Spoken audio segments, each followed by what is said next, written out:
Part 0: The World Before the Storm. Imagine standing on the edge of a crumbling empire. The once mighty Persian banners of the Sassanian dynasty hang in tatters, their palaces still glittering with gold, but their spirit fractured by years of endless wars, political intrigue, and a people weary of burdens they no longer wish to bear.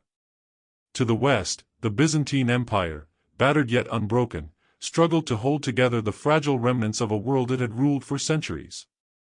Between these two exhausted titans, the deserts of Arabia stirred with a awakening. It is here, in the burning sands and humble oases, that one of the greatest transformations in human history began, an event that would redraw maps, rewrite identities, and alter the course of civilizations for centuries to come. Few could have imagined that from the heart of Arabia, a land often dismissed by its neighbors as barren and insignificant, would arise a movement that would in less than a century stretch from the Atlantic to the Industry. Yet history often moves not from centers of wealth and power, but from the fringes where spirit burns brighter than circumstance. The story of the Muslim conquests of Iran and Egypt is not merely a tale of armies and kings, it is a story of belief, of cultural transformation, of how ideas can march faster than soldiers, and how faith can unite tribes that once fought endlessly among themselves into one unstoppable force. Before Islam, Arabia was divided by bloodlines and rivalries, its people guided by tribal codes, poetry, and pride. The Byzantine and Sassanian empires often used these divisions to their advantage, employing Arab tribes as frontier guards or mercenaries. But when the message of Islam began to spread, carried by the Prophet Muhammad and those who followed him, it ignited a profound sense of unity that transcended tribe and region. For the first time, Arabia began to move as one, its people bound by a shared belief in one God and a shared mission to bring justice, order, and moral clarity to a chaotic world. By the time of the Prophet's death in 632 CE, this new unity had already shaken Arabia to its core. But the question remained, what next? Should the message stay confined within the sands of the peninsula, or should it reach the great empires that had once looked down upon them? The answer came swiftly, carried by men whose conviction outweighed their numbers and whose discipline overcame the might of established civilizations. These were not merely soldiers, they were witnesses to a vision larger than conquest itself. The conquests of Iran and Egypt were not isolated campaigns, they were part of a sweeping transformation that reached across continents. Each battle, each negotiation, each alliance was part of a much deeper story, the collapse of old orders and the birth of a new world. To understand them, we must look not only at what was gained or lost on the battlefield but at the human dimension behind it, the motivations, the fears, the ambitions, and the moments of profound change that defined those turbulent decades. In the East, the once great Sassanian Empire, home to magnificent cities like Ctesiphon, stood as a shadow of its former self, drained by wars with Byzantium and internal strife. Its nobility clung to privilege while peasants groaned under the weight of taxation and neglect. Zoroastrian priests held spiritual sway, but their teachings had become distant from the people they served. In such a climate, even the most disciplined army could not fight without conviction, and conviction was precisely what the new Muslim forces carried in abundance.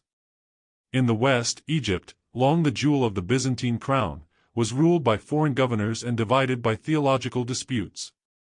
The Copts, native Egyptians, often found themselves alienated by the imperial church in Constantinople.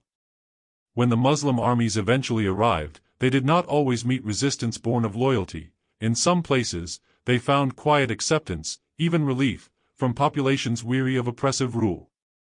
Yet the transformation of Egypt was not a simple exchange of one empire for another, it was a profound cultural metamorphosis that would make the Nile once again the heart of a new kind of civilization.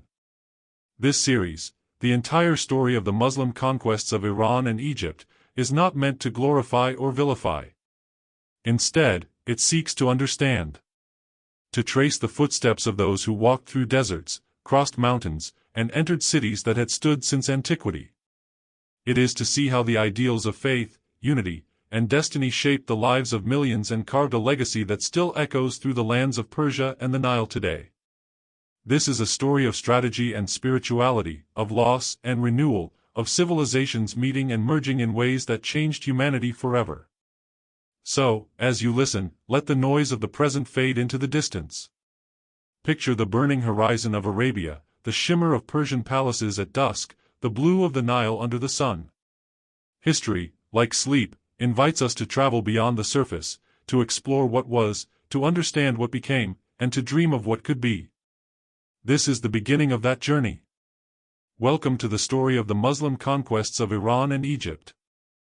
Part 1: The Rise of Islam and the Unification of Arabia. When you close your eyes and imagine the 7th century Arabian Peninsula, what do you see? Not glittering cities or vast empires, but endless dunes stretching to the horizon, where tribes moved like waves of sand, bound by blood, tradition, and survival. In a world that seemed forgotten by time, where power belonged to those who could endure heat, hunger, and conflict, something extraordinary was about to emerge. The Arabian Peninsula was far from the great centers of civilization like Constantinople or Ctesiphon. Yet, it was precisely here, in the apparent stillness of the desert, that the foundations of a new world order began to form. Arabia before Islam was a mosaic of tribes, fiercely independent, often at war, their loyalties divided by ancient rivalries. Honor and lineage were everything. A man's word carried the weight of his tribe, and vengeance could span generations. But amidst the chaos, poetry and oral tradition flourished. Poets were historians, philosophers, and warriors of words. Their verses preserved memory, pride, and wisdom. Yet for all its vitality, pre-Islamic Arabia was a land searching for meaning beyond the sword and the clan. In the bustling trade routes of the Hijaz, cities like Mecca and Yathrib, later Medina, served as crossroads of cultures and ideas. Caravans from Yemen, Persia, and Byzantium passed through their markets. Traders brought not just goods but stories, of prophets, empires, and gods worshipped in distant lands. Mecca itself, with the Kaaba at its heart, was already a spiritual center, housing idols from across Arabia. The city was both commercially powerful and religiously significant, governed by the Quraysh, a tribe respected for its custodianship of the Kaaba. Yet beneath the surface of wealth and ritual, there lingered a sense of moral and spiritual exhaustion. The powerful oppressed the weak. The poor and enslaved lived under the mercy of the privileged. The voices of justice and compassion were few. It was into this world, in the year 570 CE, that a man named Muhammad ibn Abdullah was born. Orphaned at a young age, raised among nomads and merchants, he lived an ordinary life marked by honesty and reflection. Those who knew him called him Al-Amin, the trustworthy. He spent years as a trader, traveling across Arabia, observing humanity in all its shades. But as he grew older, his heart turned inward, drawn to solitude and contemplation. Often, he would retreat to the cave of Hira, a lonely place outside Mecca where the noise of the world faded into silence. Then, one night that would change history forever, something happened. As he meditated in the stillness of the cave, he was met by a force beyond understanding. The voice of the angel Gabriel called out to him, "Recite." From that moment, the words of the Quran began to descend, verses that spoke of mercy, justice, unity, and the oneness of God. Muhammad's mission had begun, and with it, the long transformation of Arabia. At first, his message was met with skepticism and hostility. The Quraysh feared that his call to monotheism would threaten their traditions and their power. To declare that there was only one God, that all people, regardless of tribe or wealth, were equal before him, was revolutionary. But slowly, his words found hearts that were ready to listen. The poor, the oppressed, the seekers of truth, they gathered around him, forming the first small community of believers. Among them were men and women who would later shape history: Abu Bakr, Umar, Uthman, Ali, Bilal, and Khadija, his wife and the first believer, whose faith and strength sustained him through the hardest times. As opposition in Mecca grew violent, the Muslims endured persecution, exile, and loss. Some fled to Abyssinia, seeking refuge with a Christian king who welcomed them in peace. Others stayed and suffered in silence. The Prophet's message remained unshaken. Finally, when life in Mecca became unbearable, a turning point came: the Hijra, the migration to Yathrib in 622 CE. This event would not only save the Muslim community but also mark the birth of a new era, the beginning of the Islamic calendar, the foundation of a civilization. In Yathrib, soon renamed Medinat an-Nabi, the city of the Prophet, Muhammad was not just a spiritual leader but also a statesman, a unifier of tribes that had once been bitter enemies. He established a social order based on mutual responsibility and faith rather than lineage. The Constitution of Medina laid out rights and duties for Muslims, Jews, and other groups, creating one of the first multi-faith communities bound by law and justice rather than conquest or tribe. But Arabia was still divided. The Quraysh in Mecca could not tolerate the rise of this new power. The wars that followed, Badr, Uhud, and the Trench, were not merely battles of swords but of ideals. At Badr, the Muslims, vastly outnumbered, achieved a miraculous victory. It was more than a military triumph, it was a moment that proved conviction could overcome might. At Uhud, they faced painful loss, learning that faith demanded endurance as much as courage. The Battle of the Trench showed a new kind of warfare, one of strategy and patience, not just bloodshed. Through it all, Muhammad's leadership grew, calm, measured, and deeply human. Gradually, alliances formed, treaties were signed, and the once isolated Muslims became a force respected and feared across Arabia. In 630 CE, Mecca, the heart of opposition, finally opened its gates to the Prophet. There was no revenge, no massacre, no arrogance in victory. Instead, he forgave those who had once tried to destroy him, purifying the Kaaba of its idols and restoring it as a sanctuary for the worship of one God. The unification of Arabia was complete, not by brute force alone, but through the transformation of belief and the power of forgiveness. When Muhammad passed away 2 years later, the grief was profound. But his mission had already achieved what few leaders in history ever could. Arabia, once divided and chaotic, now stood united under a single faith, bound by a vision that extended beyond its deserts. The words of the Quran had become a living force, recited, memorized, and believed by hearts across the land. And while the Prophet's body was gone, his message had only begun to move. From this moment forward, the energy that had reshaped Arabia would begin to flow outward. The same men and women who had once been persecuted in Mecca would now find themselves standing before the walls of the greatest empires of their age. The Sassanian kings of Persia and the Byzantine emperors of Constantinople, rulers of worlds that had seemed eternal, would soon learn that history's tide had shifted. The desert had spoken, and its voice would echo across continents. As the sun set over Medina, casting long shadows across the Prophet's resting place, a new dawn was already forming on the horizon. Arabia had found unity, purpose, and destiny. What came next would be nothing short of astonishing, the age of conquest, of transformation, and of faith carried across mountains, rivers, and empires. The Muslim world was about to awaken, and history itself would never sleep the same again. Part 2, the Sassanian Empire on the brink, Persia before the storm. Long before the desert winds of Arabia carried the message of Islam beyond its borders, the land of Persia stood as one of the grand pillars of civilization. The Sassanian Empire, proud, opulent, and ancient, had inherited the legacy of Cyrus, Darius, and Xerxes. For over 4 centuries, it had ruled from the banks of the Tigris to the mountains of Central Asia, its kings crowned as Shahanshah, the King of Kings. Persia was not merely a nation, it was an idea, a fusion of divine order, royal authority, and cultural brilliance. Yet by the early 7th century, this empire of shining palaces and grand traditions stood trembling, unaware that its final chapter was about to be written. The Sassanian Empire in its prime was magnificent. Its capital, Ctesiphon, stood on the banks of the Tigris River, a sprawling city of marble halls, bustling markets, and towering arches. The great Tak Kasra, with its colossal vaulted roof, symbolized the might of Persian kingship, a structure so vast and elegant that it defied time itself. Within these walls, courtiers whispered of gods and politics, priests guarded sacred fires that had burned for centuries, and generals debated how to hold the empire together as its edges began to fray. Zoroastrianism, the ancient faith of Persia, had long served as the empire's spiritual backbone. The eternal flame, a symbol of purity and divine truth, burned in countless temples across the land. The Magi, custodians of this sacred fire, held immense power, advising kings and guiding law.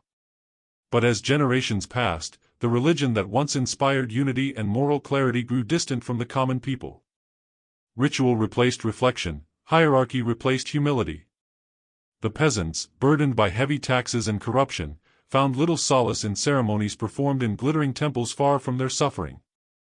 The gods still shone in the heavens, but on earth, faith was beginning to falter.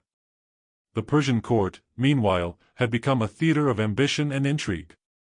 In the glittering halls of Ctesiphon, nobles maneuvered for favor, generals conspired for power, and ministers shifted loyalties like pieces on a chessboard. The throne itself had become a dangerous seat. Between 628 and 632 CE, just 4 years, Persia saw no fewer than 10 kings rise and fall, many through betrayal, some through murder. The empire was devouring itself from within. The most tragic of these rulers was perhaps Khosrow II Perviz, the last great Sassanian emperor. In his early reign, he embodied everything Persia once was: proud, visionary, and unrelenting. Under his command, Persian armies swept across the Middle East, conquering vast territories from the Byzantines. In 619, his forces captured Egypt, the jewel of the Nile, and soon after, even Jerusalem fell into Persian hands. The world watched in awe as the old empire, thought to be fading, roared back to life. Fire temples blazed in celebration, gold and slaves poured into Persia's coffers. But success bred arrogance. Khosrow's triumphs became obsessions. His wars grew endless, his rule more autocratic, and his court more corrupt. When the Byzantines struck back under Emperor Heraclius, Persia found itself stretched too thin. The empire that had risen like a phoenix was now caught in a storm of its own making. The war between Byzantium and Persia, fought from 602 to 628 CE, was one of the most devastating in ancient history. Cities burned, trade collapsed, and entire provinces turned to ruin. Heraclius, marching deep into Persian territory, struck blow after blow. Even the sacred fire temples were desecrated. When peace finally came, neither empire was truly victorious. The Byzantines were exhausted, the Persians, shattered. Khosrow II, once the master of half the known world, was betrayed by his own son, executed, and buried in disgrace. The dynasty he had built on conquest crumbled into chaos. In the aftermath, Persia became a realm of ghosts. The royal treasury was drained. The roads, once alive with merchants and caravans, grew silent. The soldiers, unpaid and leaderless, turned against their commanders. Disease spread through the villages, and famine shadowed the cities. The nobility still dressed in silk and jewels, but beneath the surface, rot had set in. Each province acted as if it were its own kingdom, and the unity that once bound Persia together dissolved into dust. When Yazdijerd III, a boy barely 15 years old, was crowned as the last Sassanian king in 632 CE, he inherited not an empire, but an illusion of one. The crown still glittered, the royal insignia still bore the fire of Ahura Mazda, but the power behind them was gone. The once mighty armies were now scattered bands of demoralized men, their loyalty tied to generals rather than the throne. The empire's borders, vast and fragile, were no longer defended by conviction but by inertia. Yet in the eyes of the Persians, hope lingered, fragile, but not gone. They had survived invasions before. They had faced the Greeks, the Romans, and countless nomads. The people of Iran believed themselves eternal, heirs to a divine civilization destined to endure. What they did not yet understand was that the enemy now approaching was unlike any they had faced. The Muslim armies were not marching for plunder or empire in the usual sense, they were driven by faith, a force that made them unpredictable, fearless, and unified in a way Persia no longer was. While Persia weakened, Arabia awakened. Just beyond its southern borders, the newly unified tribes under the banner of Islam had begun to look outward. The death of the Prophet Muhammad in 632 had not halted the movement, it had only intensified it. Under the leadership of Abu Bakr, the first caliph, the Ridda Wars had quelled rebellion and consolidated Arabia. The Muslims now stood ready, disciplined and resolute. Their expansion was not a spontaneous burst of aggression, it was guided, strategic, and deeply rooted in belief. The first encounters between Persia and the Muslim forces were small, almost incidental. Skirmishes along the desert frontier, raids that tested the strength and resolve of the empire. But these early clashes revealed a stark contrast between the two civilizations. The Persian armies were vast but slow, weighed down by bureaucracy and internal politics. The Muslims, though fewer in number, moved swiftly, striking with precision and vanishing like shadows.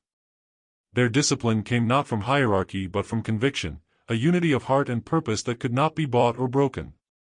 In the Persian heartland, the court watched these early reports with disdain.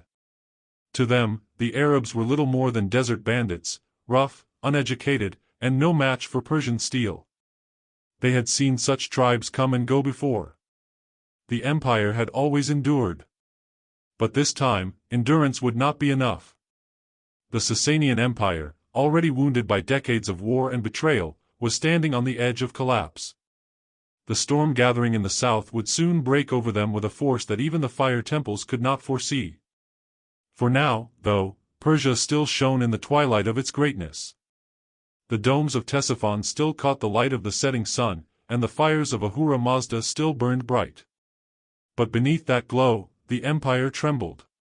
Its nobles plotted, its priests prayed, and its soldiers waited for orders that never came. Across the desert, unseen but approaching, rode men who believed they carried not just swords, but destiny. The winds of Arabia were turning north, and with them came a message the Persians were not ready to hear, that their gods, their kings, their empires, and their centuries of glory were about to face something entirely new. The age of Persia was drawing to a close. The age of faith had begun. Part 3: The Byzantine Empire and the Road to Egypt. The world that stretched west of Persia was no less ancient, no less weary. The Byzantine Empire, the proud heir of Rome, still stood, but its golden mosaics hid cracks that ran deep beneath the marble. Its capital, Constantinople, gleamed like a jewel between continents, the beating heart of a civilization that had once ruled from Britain to Babylon. Its emperors wore crowns of gold and robes of purple, symbols of divine right and imperial majesty. Yet by the early 7th century, the empire's brilliance was that of a fading sunset, beautiful, but fragile, casting long shadows across a world that was changing faster than it could grasp. For centuries, Byzantium had fought an endless duel with Persia, two great powers circling each other in a dance of destruction. Their rivalry was ancient, their wars relentless. But those wars had cost them both dearly. When Emperor Heraclius took the throne in 610 CE, the Byzantine Empire was collapsing under its own weight. Provinces were in revolt. The treasury was empty. The Persian armies had swept through Syria, Palestine, and Egypt, cutting deep into Byzantine lands like a blade through silk. Jerusalem itself had fallen in 614, and with it, the Holy Cross, the most sacred relic in Christendom, had been taken east as a trophy by the Persians. Heraclius, a man of determination and faith, rose from this chaos with a vision. He believed that Byzantium could be reborn through courage, strategy, and divine favor. In one of the most astonishing military campaigns of the age, he turned the tide. Marching deep into Persian territory, through frozen mountains and barren plains, he struck at the heart of the empire. The wars were brutal, the cost enormous, but in 628, he emerged victorious. Khosrow too lay dead, Persia's armies broken, and the true cross was triumphantly returned to Jerusalem. Heraclius was hailed as a new Constantine, a savior of Rome and the Christian world. But empires do not heal as quickly as victories are celebrated. The people were weary, the economy shattered, and the army exhausted. Decades of war had drained the Byzantine world of its strength. Cities that had once thrived on trade and learning now lay quiet, their streets empty, their temples crumbling. The borders of the empire, especially in Syria and Egypt, were left exposed, their defenses manned by men who had known nothing but war for their entire lives. It was into this fragile, overextended empire that a new force began to stir, a movement from the deserts of Arabia, unified under the banner of Islam. When the first reports of Arab raids reached Byzantine garrisons, they were met with dismissal. Desert thieves, the commanders called them, mere raiders who would scatter at the first sight of organized resistance. But soon, that arrogance gave way to unease. The raids did not stop. They grew in number, in precision, in confidence. These were not random marauders, these were armies with purpose. The first major clash came in 634 CE, near the plains of Ajnadain in Palestine. There, the Muslims, led by brilliant commanders like Khalid ibn al-Walid, met the Byzantine army in open battle. What followed shocked the empire. The disciplined legions of Rome, trained in centuries of military tradition, were broken by an army of men who fought not for empire, but for faith. Their courage was unshakable, their resolve terrifying. The Byzantines retreated, leaving behind banners, weapons, and the myth of invincibility that had protected them for centuries. From Ajnadain, the momentum only grew. Damascus, the jewel of Syria, fell after a prolonged siege. Homs followed. Then Emesa. Each victory was more than a territorial gain, it was a symbol that something profound was happening. The Byzantine front was collapsing, not from sheer force alone, but from the exhaustion of a world that had lost faith in itself. Local populations, burdened by heavy taxes and religious divisions, often welcomed the new rulers. To many, the Muslim forces were not conquerors but deliverers, firm but fair, bringing order where chaos had ruled for decades. As the Syrian front fell, the Byzantine Emperor Heraclius retreated north, his eyes full of disbelief. The empire he had saved from Persia was slipping through his fingers, not to a great civilization, but to men from the desert whose language and customs were alien to his court. Chroniclers say that as he crossed the Bosporus back into Constantinople, he looked back toward the burning provinces of the east and said, "Farewell, a long farewell to Syria, my fair province. You are lost to me." But the story did not end there. For the Muslim armies, victory in Syria was just the beginning. Ahead lay Egypt, the ancient land of the Nile, the breadbasket of empires, the jewel that had fed Rome for centuries. Whoever controlled Egypt controlled not just food, but wealth, trade, and power. To the Byzantines, it was unthinkable to lose it. To the Muslims, it was the next step in fulfilling their divine mission. Yet before Egypt could fall, the road had to pass through the Sinai, a harsh, unforgiving land of deserts and silence.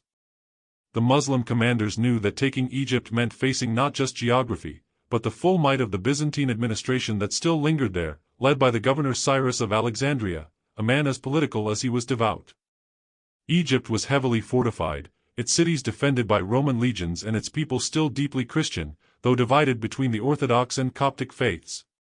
The stage was set for one of the most remarkable campaigns in early Islamic history. As the Byzantine Empire braced for defense, another drama was unfolding far to the east, in Persia. There, Yazdijerd III struggled desperately to rebuild his father's broken empire. He sent envoys, gathered allies, and called upon old loyalties, but found only fear and betrayal. Persia was too fractured, too weary. Its noble houses had grown independent, its generals, suspicious. The empire that once inspired awe now inspired pity. By contrast, the Muslims were united, their momentum unstoppable. Under the Caliph Umar ibn al-Khattab, the expansion took on a new discipline and scale. Umar was not a conqueror in the traditional sense, he was an organizer, a builder, a leader of vision. He established systems of governance in the newly conquered lands, ensured fair treatment for local populations, and restrained his commanders from excess. His rule gave structure to what might otherwise have been chaos. It was under his leadership that the conquests of both Persia and Egypt would reach their decisive turning points. The Byzantines, however, still believed they could recover. In their minds, the Arab victories were temporary, mere flashes of rebellion that could be crushed once the empire regained its balance. They underestimated the depth of the change that was sweeping across the world. The Muslim armies did not merely conquer, they transformed. Every victory brought new converts, new soldiers, new momentum. Each loss weakened the Byzantine grip not just on land, but on belief. The aura of divine protection that had once surrounded the empire began to fade. In Alexandria, the great lighthouse still shone over the Mediterranean, a symbol of knowledge and continuity. Scholars debated philosophy and theology, monks copied sacred texts, and merchants traded spices, papyrus, and gold. Yet even here, whispers of the advancing Muslim armies reached the markets and temples. Rumors spread, of swift horsemen who appeared from the dunes, of cities surrendering with barely a fight, of a new world rising from the sands. The Byzantines fortified their walls. They rallied their legions. But beneath the surface, fear spread faster than any army. The empire that had once ruled the known world was now fighting for its survival. The people could feel it, the shift of the winds, the trembling of the old order. Something vast and irreversible was moving across history's stage. And so, as the fires of Persia dimmed and the echoes of Syria's fall reached the Nile, a silence settled over the eastern Mediterranean. It was the silence that comes before great change, before one civilization yields to another, before the world rewrites itself. The road to Egypt lay open, waiting. In the coming chapters, that road would be walked by generals like Amr ibn al-Az, whose name would become legend, and by soldiers whose faith carried them through impossible odds. The conquest of Egypt was not just a military campaign, it was the meeting of two worlds, two faiths, two visions of destiny. And as the desert winds began to stir once more, the final act of Byzantium in the east was about to unfold. Part 4, The Flames of Persia, the Battle of Qadisiyah and the Fall of Ctesiphon. There are moments in history when the fate of entire civilization seems to balance on the edge of a sword, when the old world, proud and weary, faces the unstoppable rise of the new. Such a moment came upon the plains of Qadisiyah, where the once mighty Persian Empire, the empire of Cyrus and Darius, of kings who had ruled from the Indus to the Aegean, met the forces of the emerging Muslim world in a confrontation that would forever change the map of history. The story begins with the crumbling heart of Persia. After centuries of splendor, the empire of the Sassanids had been brought to its knees. The long wars with Byzantium had drained it of blood and gold. The once great city of Ctesiphon, with its glittering palaces and vast libraries, lay silent beneath the weight of its own grandeur. Its streets, once alive with merchants, priests, and soldiers, echoed now with whispers of defeat. The nobles argued in their marble halls, each seeking power while the world outside their walls burned. When Yazdijerd III, barely a teenager, took the throne, he inherited not an empire but a corpse, majestic in memory, but hollow in strength. The Persians still possessed mighty armies, vast territories, and ancient traditions of command, but their unity had evaporated. The generals distrusted the nobles despised the priests, and the priests cursed the people for their fading faith. Yet still, in their hearts, they clung to pride in their lineage, pride in their gods, and pride in the civilization that had once ruled the world. Across the desert, in stark contrast, stood the Muslims, men hardened by the sands, bound together not by wealth or dynasty, but by faith. They did not march beneath banners of kings, they marched under the name of Allah. Their armies were not vast, but their purpose was clear. They believed they were not merely fighting for land, but for the truth itself, a truth that promised justice, unity, and peace under the guidance of Islam. When the Caliph Umar heard that the Persians were gathering once more to strike back, he did not hesitate. The conquest of Persia was not yet complete. The earlier victories at Buwaib and the bridges had shown that the Sassanids were still dangerous, wounded, yes, but capable of fierce resistance.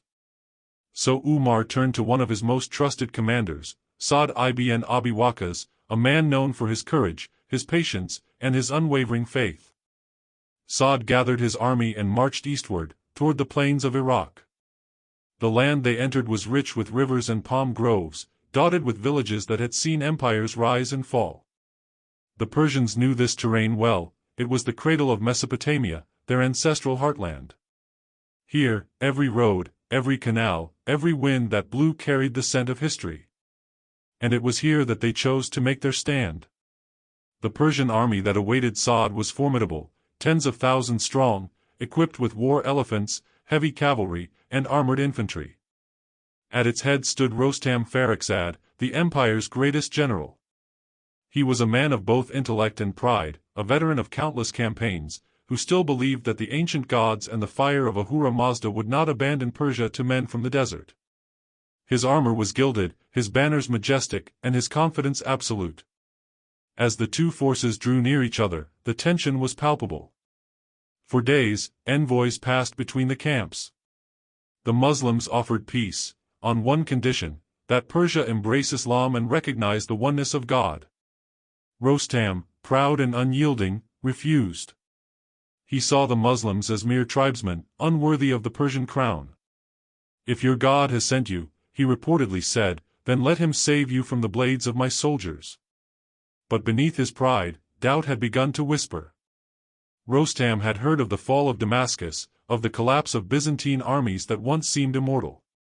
He had heard how the Arabs fought with fearlessness, how they neither retreated nor wavered. These men were different, and he could not quite understand why. The Battle of Qadisiyah began with the first light of dawn. The desert wind carried the sound of drums and horns, mingling with the cries of men invoking their gods. The Persians advanced first, their elephants leading the charge, great beasts adorned in armor, trumpeting as they moved forward, shaking the earth beneath their massive feet. The Muslim ranks wavered, their horses terrified by the sight and sound of the beasts. For a moment, it seemed the Persians would crush them. But Saad, though ill and confined to a rooftop overlooking the battlefield, refused to yield. From his vantage point, he commanded with precision, sending messages through swift riders. He ordered his archers to aim for the elephants' eyes and their riders. Slowly, methodically, the tide began to turn. The elephants, blinded and maddened, turned back, trampling the Persian lines that had followed them. Confusion spread. What began as an unstoppable charge turned into chaos. For 3 days, the battle raged. The desert night glowed with the fires of camps and the cries of the wounded. On the second day, the Muslims launched a surprise night assault, something the Persians had not anticipated. It was called Laylat al-Harir, the night of clamor, for the terrible noise that filled the darkness, steel clashing, horses screaming, men praying as they fought. By the third day, the Persians were exhausted. Rostam, desperate to rally his troops, rode along the lines, urging them to stand firm. But the Muslim army's faith was unshaken. They fought not for empire, but for eternity. When a sudden gust of wind blew, lifting the Persian banners and filling the sky with dust, legend says Rostam's tent collapsed. He was pinned beneath it, unable to move. In that moment of confusion, he was found and slain. The Persian lines broke. What had begun as a proud stand ended as a rout. Qadisiyah was not just a victory, it was the breaking of an age. The fall of Rostam shattered the last hope of Persian resurgence. The road to Ctesiphon, the capital of the Sassanid Empire, lay open. When Saad entered Ctesiphon, the soldiers stood in awe. The palaces glittered with jewels, the halls adorned with silks and gold. The Tak Kasra, the great arch of the royal audience hall, loomed above them, a monument to centuries of imperial might. And yet, as they walked through those marble corridors, they saw a civilization that had lost its soul long before its walls fell. The treasures of Persia were immense, but Saad ordered them all to be sent to Medina, to the Caliph, to be distributed fairly among the people. When the treasures arrived, Caliph Umar wept. He looked upon the riches of centuries, crowns, thrones, jewels, and said, "The people who brought this safely are truly trustworthy." To him, victory was not a matter of greed or grandeur. It was proof that faith and justice could achieve what kings and empires could not. The fall of Ctesiphon marked the end of Persia's ancient glory. Yazdijerd fled eastward, seeking refuge among the mountains and the nomads, but he would never regain what was lost. The old gods were silent, the fire temples dimmed. The empire of the Sassanids had vanished, and in its place, a new world began to rise, one guided not by royal blood, but by faith, discipline, and unity. Yet even as Persia fell, the story was far from over. To the west, the Byzantine Empire still held its vast provinces, and among them, Egypt, the most prized of all. The fall of Persia had shown what the Muslims could achieve through conviction, the conquest of Egypt would show how far that conviction could reach. And so, as the smoke of Qadisiyah drifted into the desert sky and the waters of the Tigris reflected the golden glow of the setting sun, the armies of Islam turned their gaze toward the Nile, toward the land of pharaohs and pyramids, of temples and tombs, where another chapter of history awaited its turning. Part 5, March to the Nile, the conquest of Egypt and the fall of the Babylon fortress. The deserts of Arabia had fallen silent after the thunder of Qadisiyah. The Persian banners had been lowered, their mighty cities taken, their kings driven to exile. In the east, the light of the old empires dimmed, while in the west, it was beginning to flicker. But the soldiers of faith, the companions of the prophet, did not rest. Their journey was far from over. For beyond the shifting dunes and the endless sands lay a land of mystery and timeless grandeur, a land that had seen the rise of pharaohs, the construction of pyramids, and the rule of emperors. That land was Egypt. At the time of the Muslim advance, Egypt was not the mighty kingdom it had once been. The Egypt of the pyramids and temples had long faded into memory. What remained was a province under the Byzantine Empire, rich, fertile, and vital to Constantinople's survival. Egypt was the empire's breadbasket, its vast farmlands feeding not only its people but also its soldiers, supplying grain and wealth that sustained the Byzantine armies across the Mediterranean. To lose Egypt was to lose the lifeblood of Byzantium. Yet, beneath the surface, the province was fractured.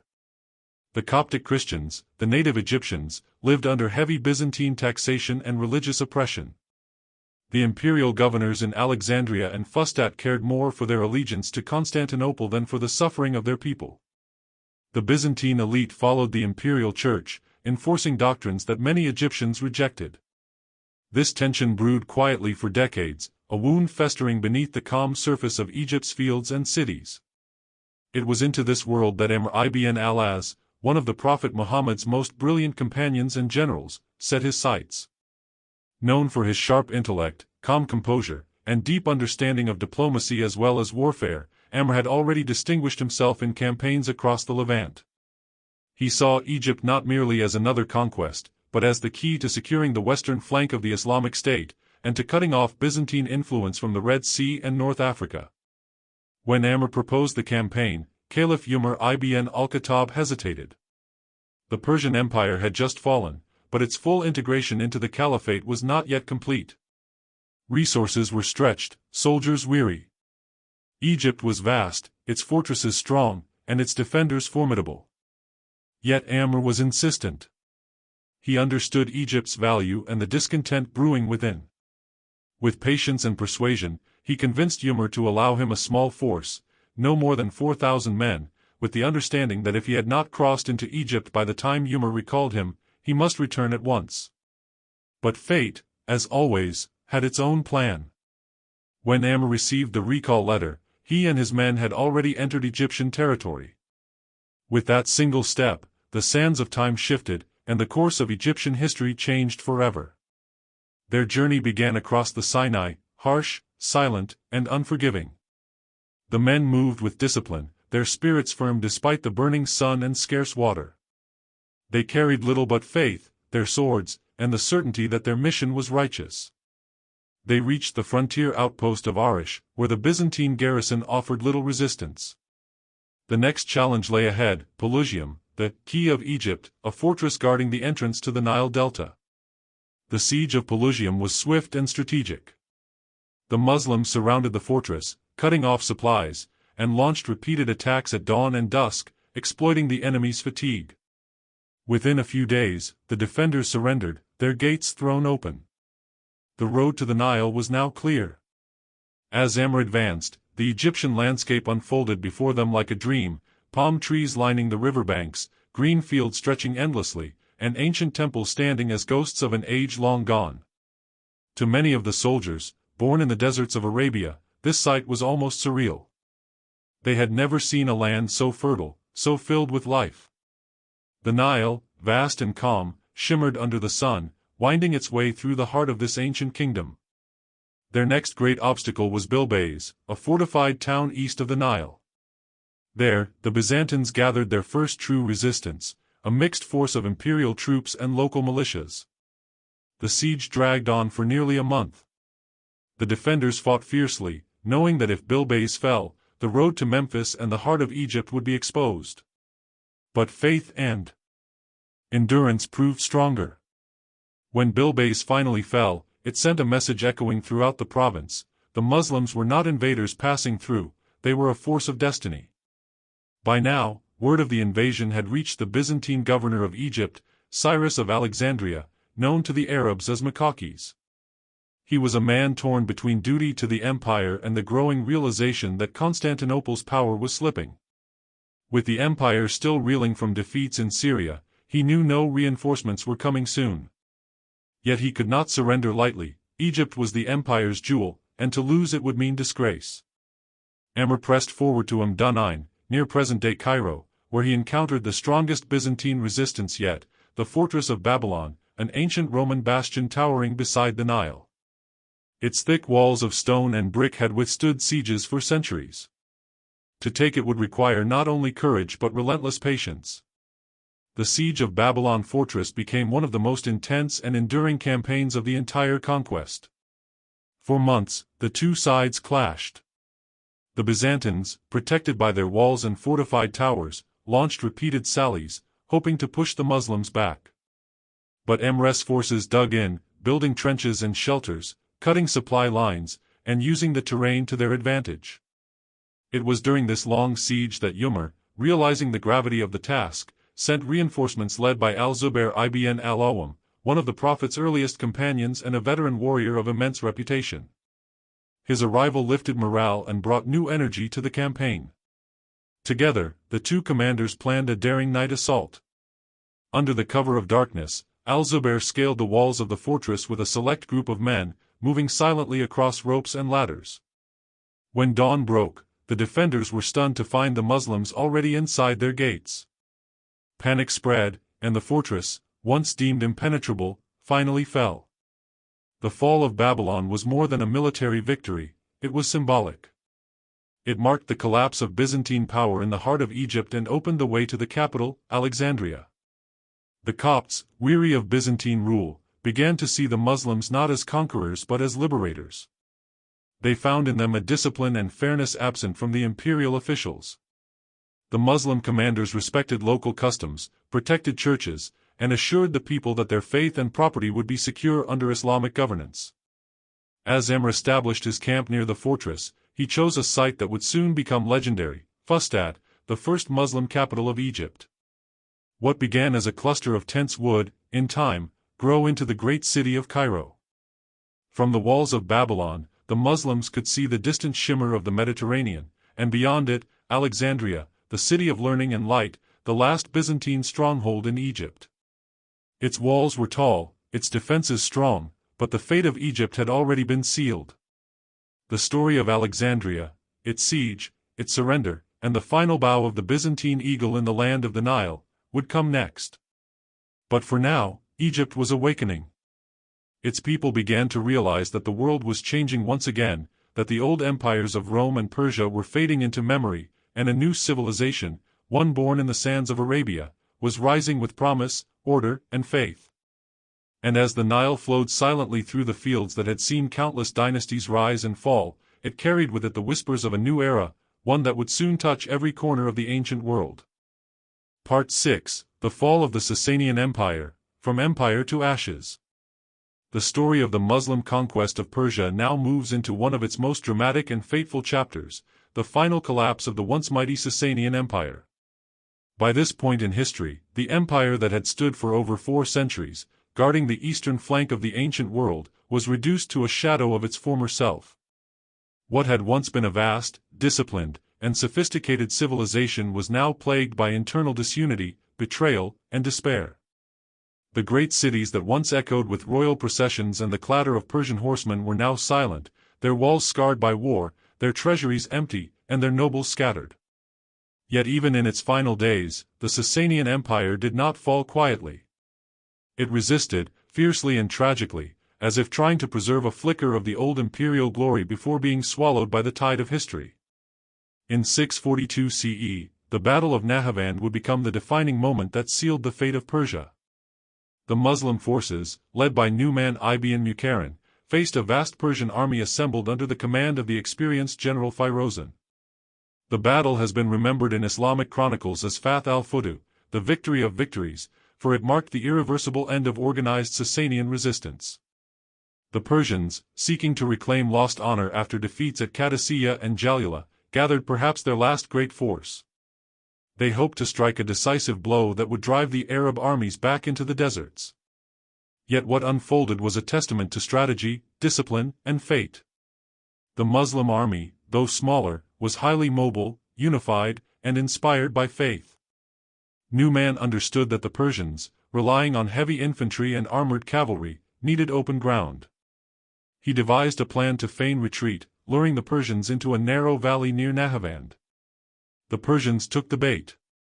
As they pursued, the terrain constricted their formations, robbing them of mobility and coherence.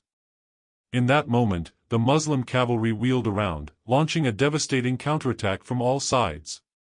Chaos erupted. The disciplined Persian line broke, and the field turned into a scene of horror and confusion. Firozan himself was killed in the fighting, and thousands of his soldiers were cut down as they tried to flee. The Persian army that had been gathered to save an empire was destroyed in a single day. When news of Nahavand reached the Persian king, Yazdijerd III, he was said to have been in disbelief. The once glorious empire of his ancestors, which had stood against the Greeks, Romans, and countless enemies, was collapsing before his eyes. From Ctesiphon to Persepolis, cities that once symbolized imperial grandeur now faced looting, rebellion, or abandonment. The empire was fracturing not just under the weight of war, but under the burden of corruption and loss of faith in leadership. Provincial governors began acting independently, local rulers struck their own deals with the advancing Muslims, and tribal leaders defected in exchange for security and leniency. The empire was no longer a unified whole, it had splintered into desperate factions struggling to survive. Yazdijerd fled eastward, moving from city to city, first to Hulwan, then to Ray, then to Merv, each time pursued by the Muslim armies. He appealed to regional governors, Turkic tribes, and even the Chinese emperor for aid, but none would commit to saving him. He was viewed as a relic of a bygone age, a wandering king without a throne. His court, once filled with ministers, generals, and servants, dwindled with each passing month. Many of his followers defected, others were captured, and some simply vanished into the chaos that followed the empire's fall. The end came quietly and tragically. In 651 CE, Yazdijerd III was betrayed and killed by a local miller near Merv. The Sassanian line, descendants of Ardashir I, heirs to the great kings of Old Persia, was extinguished in a single blow. With the death of Yazdijerd, the Sassanian Empire ceased to exist as a political entity. But its legacy did not vanish overnight. The Persian people, though conquered, retained their culture, traditions, and language. The early Muslim rulers, recognizing the sophistication of Persian administration, adopted many of its systems. Taxation, record-keeping, and court etiquette were preserved under the new Islamic rule. Former Sassanian officials often found themselves serving the caliphs, ensuring a surprising continuity beneath the change in power. In many ways, the Muslim conquerors did not destroy Persia, they transformed it, incorporating its brilliance into the expanding Islamic civilization. The fall of the Sassanian Empire also had profound symbolic meaning. It marked the end of the old world order that had defined the Middle East for centuries. For nearly 1,000 years, the region had been dominated by two great powers, the Romans, and later Byzantines, in the west and the Persians in the east. Their wars had shaped the destinies of countless peoples. With the fall of the Sassanians and the weakening of Byzantium, a new power, the Caliphate, now stood ascendant, stretching from the deserts of Arabia to the valleys of the Tigris and the Nile. This was not just a change of rulers, it was the dawn of a new civilization, one that would blend the heritage of Arabia, Persia, and the ancient world into something entirely new. As the dust settled over the ruins of Ctesiphon and the ancient fire temples went dark, a new chapter began. The mosques of Kufa and Basra echoed with the recitation of the Quran, replacing the chants of Zoroastrian priests. The people of Persia, while initially subdued by conquest, gradually found a place within the growing Islamic world. They brought with them art, literature, philosophy, and administrative genius, enriching the culture of the new empire. Within a century, Persian thinkers, poets, and scholars would become central to Islamic civilization, proving that even in defeat, the spirit of Persia endured. The story of the Sassanian fall is not just a tale of defeat, it is a story of transformation. It tells how an empire, even in its last breath, passed on the torch of its knowledge and beauty to those who conquered it. The Muslim conquests of Iran were not merely military campaigns, they were the meeting of two worlds, the fire of Zoroastrian Persia and the faith of Islam. From that fusion would rise a new age, one that would define the medieval world for centuries to come.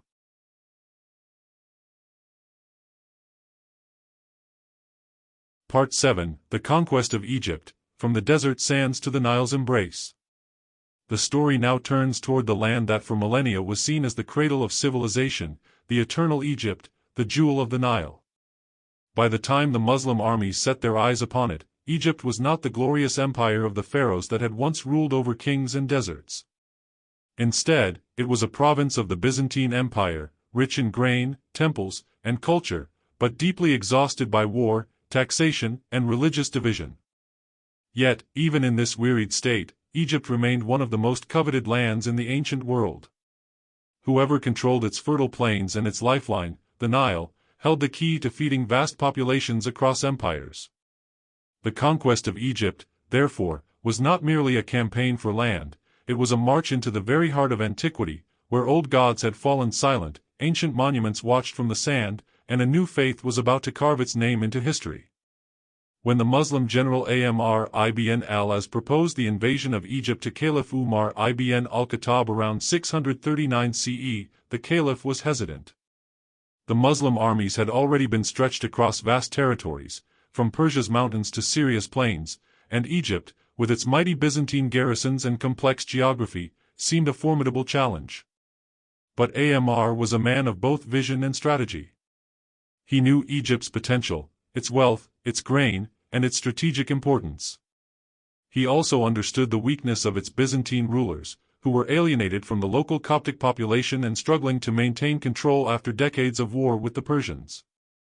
With cautious approval from Umar, Amr assembled a force of roughly 4,000 soldiers and crossed into the Sinai Peninsula, marking the beginning of one of the most remarkable campaigns in early Islamic history. The first obstacle the Muslim army faced was the fortified city of Pelusium, known as the Gateway of Egypt. Situated near the eastern edge of the Nile Delta, this stronghold had witnessed countless invaders before, from Persians to Greeks to Romans, and its walls were thick with history. The siege lasted several weeks. The defenders fought fiercely, but their morale faltered as they saw the discipline and unity of Amr's troops. When the city finally fell, the path to the Nile Delta lay open. It was here that Amr sent a letter to Caliph Umar, informing him that the march had begun and requesting reinforcements. Umar's response was cautious yet decisive. He sent additional troops under the command of Zubair ibn al-Awwam, one of the Prophet's closest companions and a warrior of legendary courage. With the arrival of these reinforcements, the conquest of Egypt began in earnest. From Pelusium, the Muslim army advanced toward Bilbais, another fortified town that guarded the approach to the Nile. The siege of Bilbais became notable not only for its intensity but also for a moment of chivalry and diplomacy that revealed the character of Amr ibn al-As. During negotiations, a group of Coptic envoys, including a woman of noble rank, often identified in later sources as the daughter of a Byzantine governor, met Amr to plead for peace. The encounter was said to have been marked by respect and restraint, reflecting the Muslim commander's understanding of diplomacy as much as warfare. Eventually, Bilbais surrendered, and Amr's forces marched onward toward the heart of Egypt. The next phase of the campaign brought the Muslim army face to face with the Byzantine commander Theodore, brother of the Emperor Heraclius. The decisive confrontation took place near the city of Heliopolis, close to the ruins of the ancient Sun Temple, once one of the holiest sites of ancient Egypt. Here, under the blazing sun and the silent gaze of fallen obelisks, the fate of Byzantine Egypt was sealed. The Byzantine army, though larger and better equipped, lacked unity. Many Egyptian Christians viewed the Byzantines not as protectors but as oppressors, due to long-standing religious disputes over Christology, the schism between the Chalcedonian doctrine of Constantinople and the Coptic Orthodox Church. This division would prove fatal. Amr employed his signature strategy: mobility, deception, and psychological warfare. His cavalry flanked the Byzantine lines, while his infantry held firm in the center. At a crucial moment, a contingent led by Zubair attacked from the rear, causing panic among Theodore's troops. The Byzantine formations collapsed, and the field was soon covered in fleeing soldiers. Heliopolis fell, and with it, Byzantine control of Lower Egypt began to unravel. Amr's forces, now emboldened, turned their attention to the great city of Babylon, near modern Cairo, the key to the entire Nile Valley. The fortress of Babylon was a massive Roman structure, built of stone and defended by high walls and towers. It stood as one of the strongest fortifications in the region, guarding the passage from the Delta to Upper Egypt. Amr laid siege to it in 640 CE. The siege dragged on for months, with the Muslims constructing siege engines, trenches, and wooden towers. Food shortages began to affect both sides. Yet, Amr's persistence, along with the strategic brilliance of his lieutenants, gradually wore down the defenders. In one of the most daring moves of the campaign, Zubair ibn al-Awwam personally led a small group of soldiers in scaling the walls under cover of night, opening the gates from within. Babylon fell soon after, marking a turning point in the conquest. With Babylon secured, Amr turned his attention south toward the ancient capital of Memphis and north toward Alexandria, the jewel of the Mediterranean. Alexandria was unlike any other city in the Islamic conquests. Founded by Alexander the Great and once home to the legendary Library of Alexandria, it was a vast metropolis of learning, trade, and culture, a melting pot of Greeks, Egyptians, Jews, and Romans. Its harbor hosted fleets from across the Mediterranean, and its defenses stretched for miles. The siege of Alexandria, which began in 641 CE, would be long and grueling. The Byzantines knew that losing this city meant losing Egypt forever, and they fortified it accordingly. For months, the Muslim forces fought against the city's walls, its towers, and its defenders. The fighting was fierce, and the outcome uncertain. But Amr's army was persistent, relying on speed, discipline, and coordination. At one point, the Byzantine navy attempted to supply the city by sea, but Muslim patrols along the coast disrupted their efforts. Eventually, the defenders, demoralized and facing starvation, began to negotiate. The final surrender of Alexandria came not through bloodshed but through diplomacy. In 642 CE, the city agreed to terms of peace. Amr ibn al-As entered Alexandria not as a destroyer, but as a conqueror who understood its significance. He ensured protection for its inhabitants, promising freedom of worship and safety for those who accepted Muslim rule. The fall of Alexandria marked the end of Byzantine rule in Egypt and the beginning of a new era. The land that had once bowed to pharaohs, Greeks, and Romans now became part of the Islamic world. But unlike previous conquests, this one brought a different kind of transformation. The Muslims did not seek to erase Egypt's identity, they sought to integrate it. The Coptic population, long oppressed by Byzantine taxation and religious persecution, found a degree of relief under the new rule. Arabic gradually replaced Greek as the administrative language, but Coptic traditions, art, and architecture continued to flourish for generations. Amr ibn al-As, understanding Egypt's importance, founded a new city near the fortress of Babylon, Fustat. It became the first Islamic capital of Egypt, a center of governance and trade. The famous mosque of Amr ibn al-As was built there, marking the birth of Islamic Cairo. Over the following decades, Egypt would transform into one of the intellectual and cultural hearts of the Islamic world. The Nile continued to flow, as it had since the dawn of time, but now its waters nourished a new civilization under the banner of Islam. The conquest of Egypt was more than a military victory, it was a civilizational turning point. It brought together the wisdom of the ancient world and the spiritual energy of the new. The sands of Egypt had seen countless conquerors, yet this conquest was different. It did not end with destruction, but with the birth of something enduring. The land that had once worshipped the sun now echoed with the call to prayer, and from the banks of the Nile, a new chapter in human history began to unfold.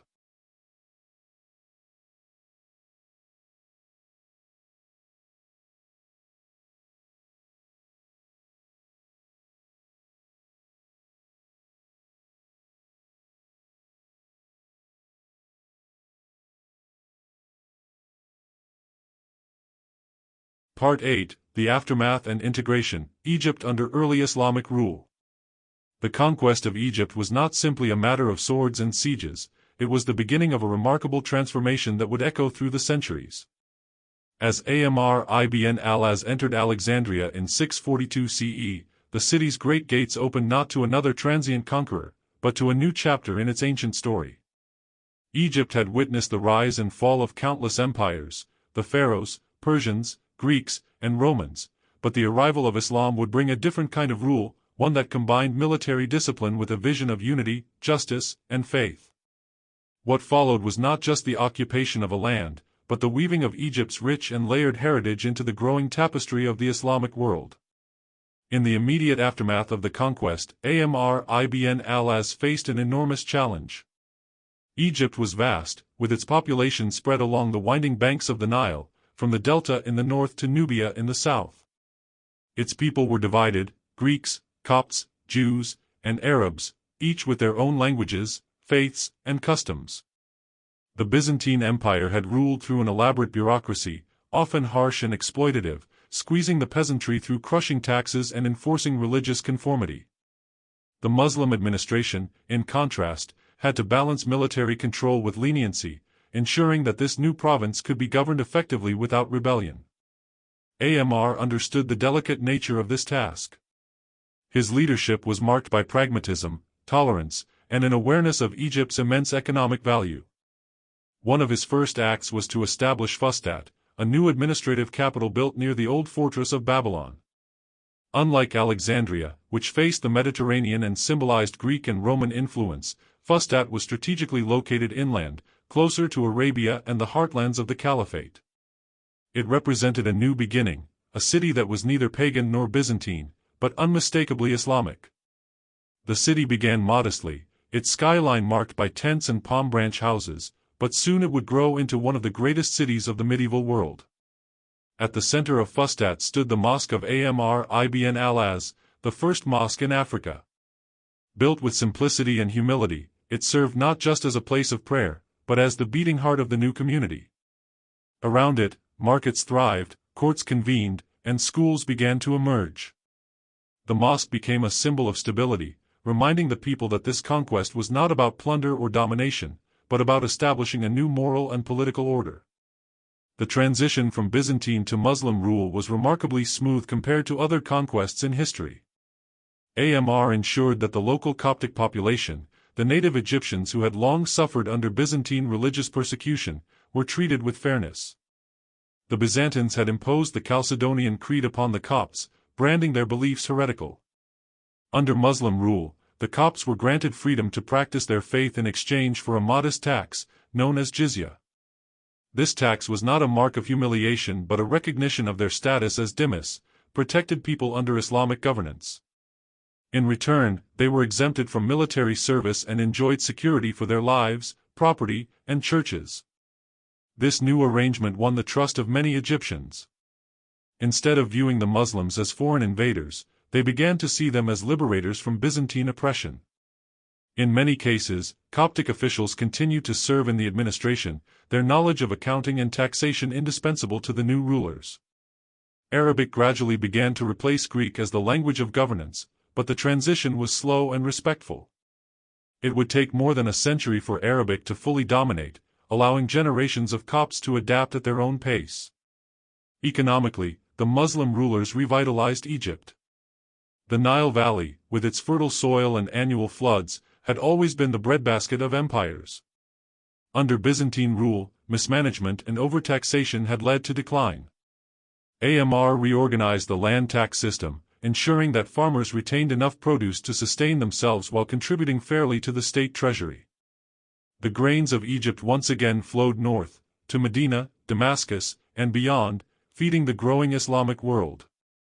A network of canals and storage depots was maintained to transport supplies efficiently, and soon Egypt became a crucial artery connecting Africa, the Middle East, and Asia. Amr's leadership, however, was not without tension.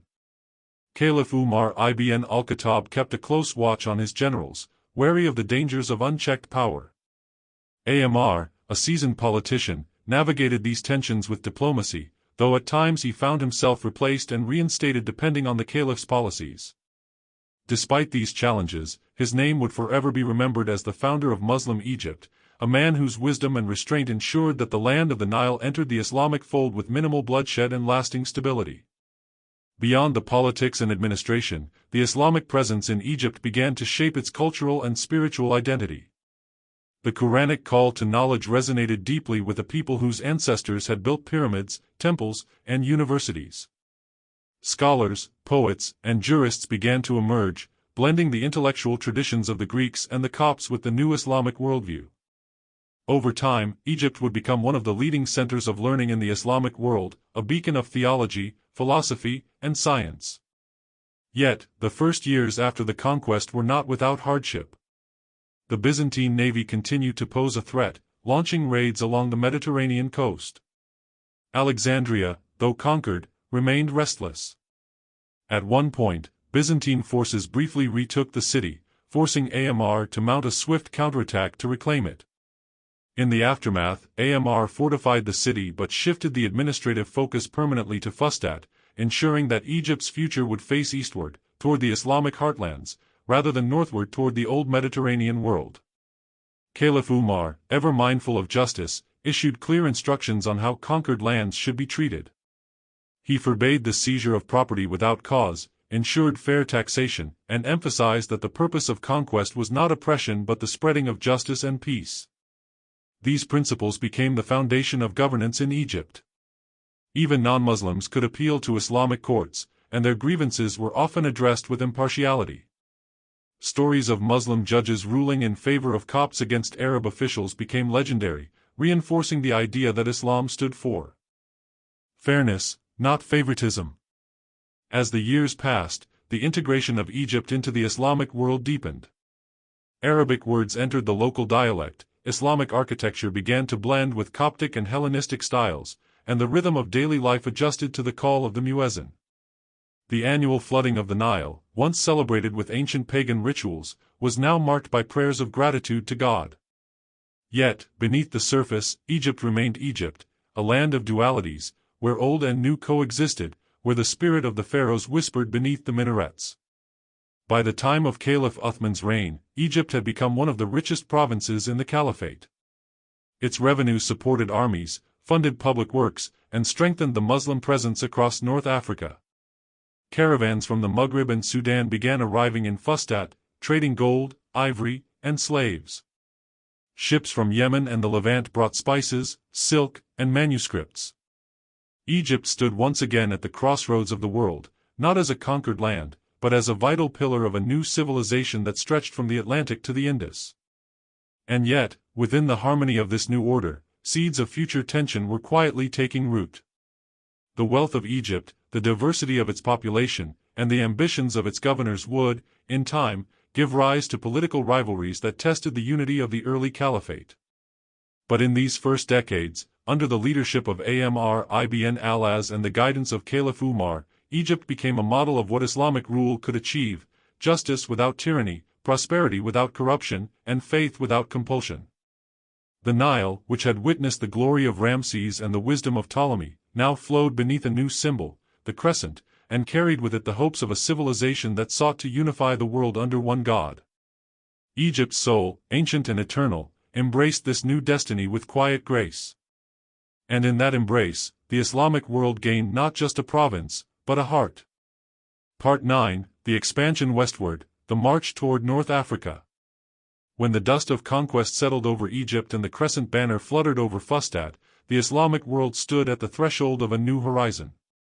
The vast lands to the west, stretching from the Libyan deserts to the lush coasts of the Maghreb, lay waiting, fractured under Byzantine remnants and tribal powers that had once bowed to the imperial eagle of Rome. For centuries, these lands had been battlegrounds for empires, their cities rising and falling under the weight of foreign dominion. Now, as the early caliphate gazed toward the setting sun, a question lingered across the sands: would Islam's call echo through the mountains of North Africa as it had through Arabia, Persia, and Egypt? The conquest of Egypt had proven that victory was not merely won through might but through vision. Caliph Umar ibn al-Khattab, cautious and deliberate, had been reluctant to push further west. His focus remained on consolidating the lands already under Muslim control, ensuring justice, fair governance, and unity across the rapidly expanding empire. Yet, history rarely pauses at caution. The spirit of expansion was not born from greed but from conviction, the belief that God's message must reach every corner of the known world. And so, after the prophet's words had transformed the sands of Arabia and reshaped the valleys of the Levant, the frontier of faith began to drift once more toward the horizon of the Maghreb. Amr ibn al-As, the conqueror of Egypt, was among the first to see the potential of these western lands. He had heard tales from merchants and scouts, of Carthage's ruined ports, of Berber tribes that roamed the Atlas Mountains, of Byzantine garrisons clinging desperately to coastal fortresses. But more than these stories, Amr understood geography. Whoever controlled North Africa could command the Mediterranean southern shores and secure the western flank of Egypt. Thus, his eyes turned toward Libya, the first gateway into this uncharted frontier. In 643 CE, Amr sent an expedition westward under his trusted commander, Uqba ibn Nafi. What began as a reconnaissance mission soon evolved into the early stages of conquest. The deserts of Libya were vast and unforgiving, but the Muslims, hardened by years of campaigning across Arabia and Syria, adapted swiftly. Their camel-mounted columns advanced steadily, securing towns like Barca, modern Benghazi, and Tripoli, where the Byzantine presence was thin and the local populations, weary of imperial taxation, often welcomed the new arrivals as liberators rather than invaders. The pattern that had defined earlier conquests repeated itself here, military precision paired with administrative wisdom. Amr ensured that treaties were drawn with local leaders, offering protection and religious freedom in exchange for allegiance and tribute. The goal was never to annihilate but to incorporate, to build a world that expanded not through the destruction of cultures, but through their integration under a shared moral and political order. Yet, as the Muslim forces advanced further into North Africa, they encountered a world far more fragmented and resistant than Egypt or Syria. The Berber tribes, fiercely independent and intimately familiar with the land's harsh terrain, were unlike any enemy they had faced before. To them, the notion of submission, whether to Byzantines, Vandals, or Arabs, was unthinkable. Their loyalty was to their kin, their tribe, and the untamed lands that had shaped them for generations. The early campaigns thus met both success and setback. The Muslim armies could capture cities and forts, but holding them proved a different challenge. Supply lines stretched across barren deserts, communication with Egypt grew perilously slow, and the local revolts flared as quickly as they were subdued.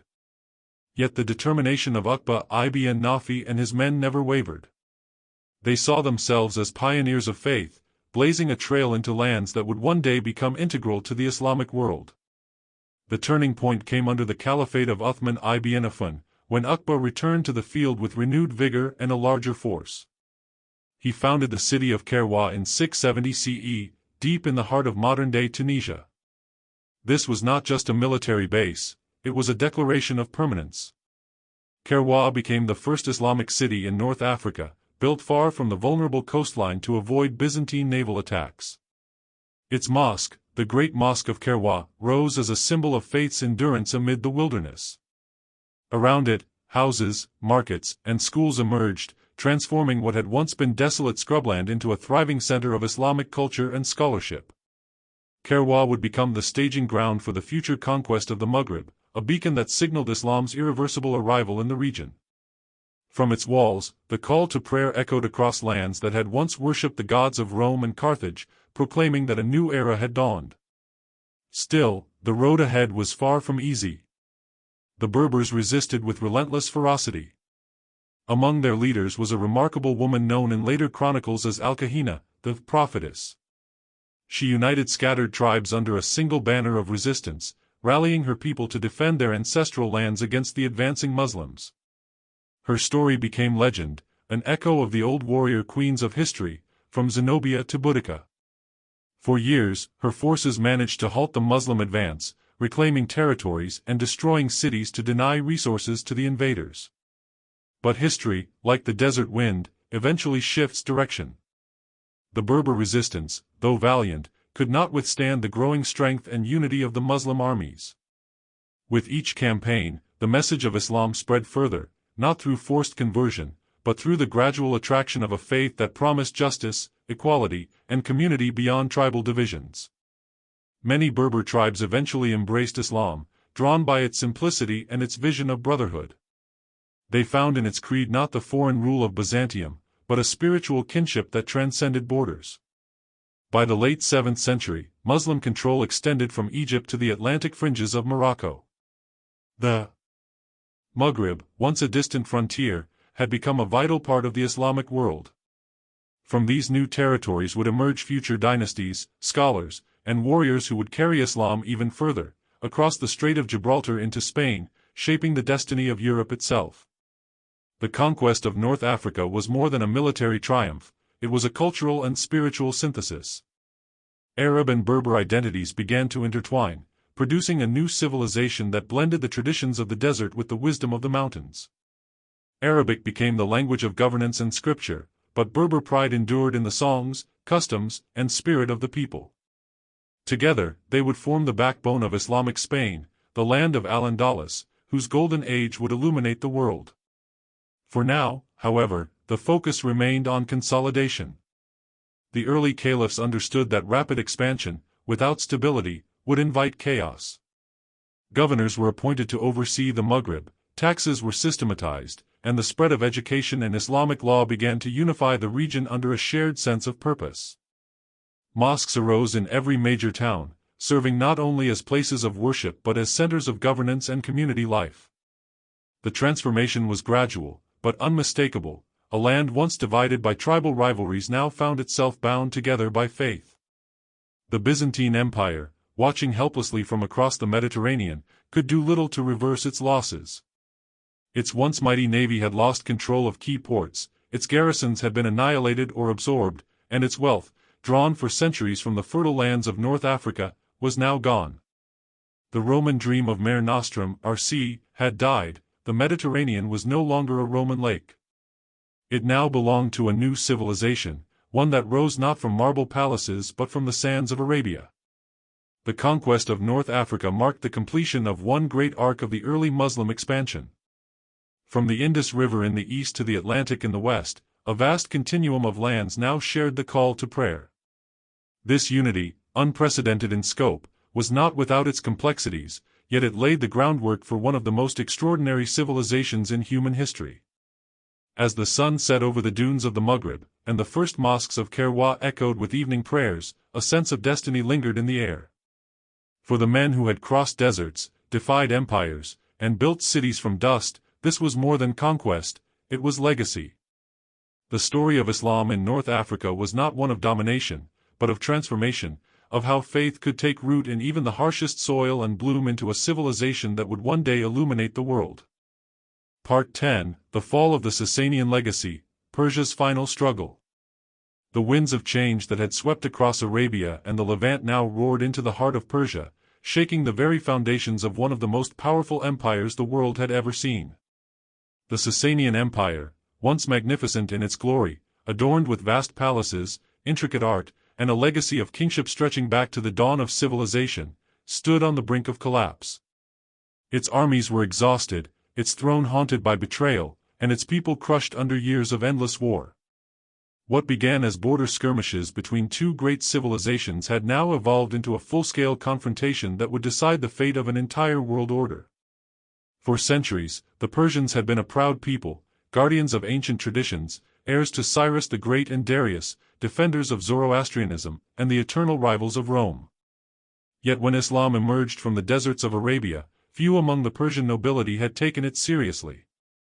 To them, the Arabs were a scattered collection of tribes, fierce, yes, but disorganized, too primitive to threaten a civilization as advanced and wealthy as Persia. But what they failed to see was that this was no ordinary tribal uprising. This was a movement bound by faith, guided by discipline, and driven by a sense of purpose that transcended wealth or empire. By the time the Prophet Muhammad's message had united Arabia, the Sassanian Empire was already weakened from within. The long, bloody wars with Byzantium had drained its treasury and decimated its armies. The once great ruler, Khosrow II, had been overthrown, and after his death, the empire descended into chaos. In just a few years, a dozen kings ascended and fell from the throne, leaving the empire fractured and leaderless. The central authority that once commanded legions and governed from the grand palaces of Ctesiphon was now little more than a shadow of its former self. When the Muslim armies, under the banner of Caliph Umar ibn al-Khattab, began their march eastward, they did not come as conquerors seeking plunder. They came as bearers of a faith that demanded justice and equality in a world torn apart by tyranny.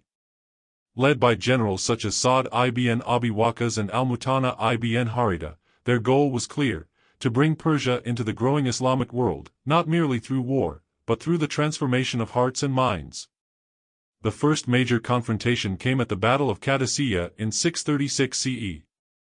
It was a battle that would decide the fate of Persia. The Sassanian army, under the command of the formidable general Rostam Farrukhzad, outnumbered the Muslims several times over. They had elephants armored in steel, vast infantry divisions, and the backing of centuries of military tradition. Yet, as history has often shown, wars are not won by numbers alone. The Muslims fought with a unity and discipline that astonished their enemies. They prayed before every charge, recited verses of the Quran amid the clash of swords, and believed with every heartbeat that death in battle for a just cause was not defeat but victory eternal. For 3 days, the battlefield of Qadisiyah echoed with chaos, the cries of men, the roars of elephants, and the thunder of cavalry. Dust and blood mingled under the relentless sun. On the 4th day, a sandstorm swept across the plains, blinding the Persians while the Muslims pressed forward with renewed vigor. Amid the confusion, Rostam was slain, and with his death, the morale of the Persian army crumbled. The mighty Sassanian force that had once terrified empires broke and scattered. Qadisiyah was not merely a battle won, it was the breaking of a dynasty's spirit. After Qadisiyah, the path to the Persian heartland lay open. Sa'd ibn Abi Waqqas led his army toward Ctesiphon, the legendary capital of the Sassanian Empire, the throne of the kings. Its grand halls had witnessed the splendor of centuries, its vaults filled with treasures that dazzled even the imagination. But by the time the Muslims arrived, the city was nearly deserted. Yazdijerd III, the last Sassanian emperor, had fled eastward, taking what little remained of his court. The Muslim forces entered Ctesiphon not as destroyers, but as witnesses to the end of an age. The palaces were stripped of their riches, yet none were looted for personal gain. The soldiers brought everything to the state treasury, as Caliph Umar had commanded. When the news reached Medina, Umar is said to have wept, not out of joy, but humility. "This is the wealth of kings," he said. "But beware, this victory will test us more than defeat ever could." His words proved prophetic. The rapid expansion of the empire brought not only prosperity but the challenge of governance. The caliphate now ruled over people who spoke different languages, followed different customs, and worshipped in different ways.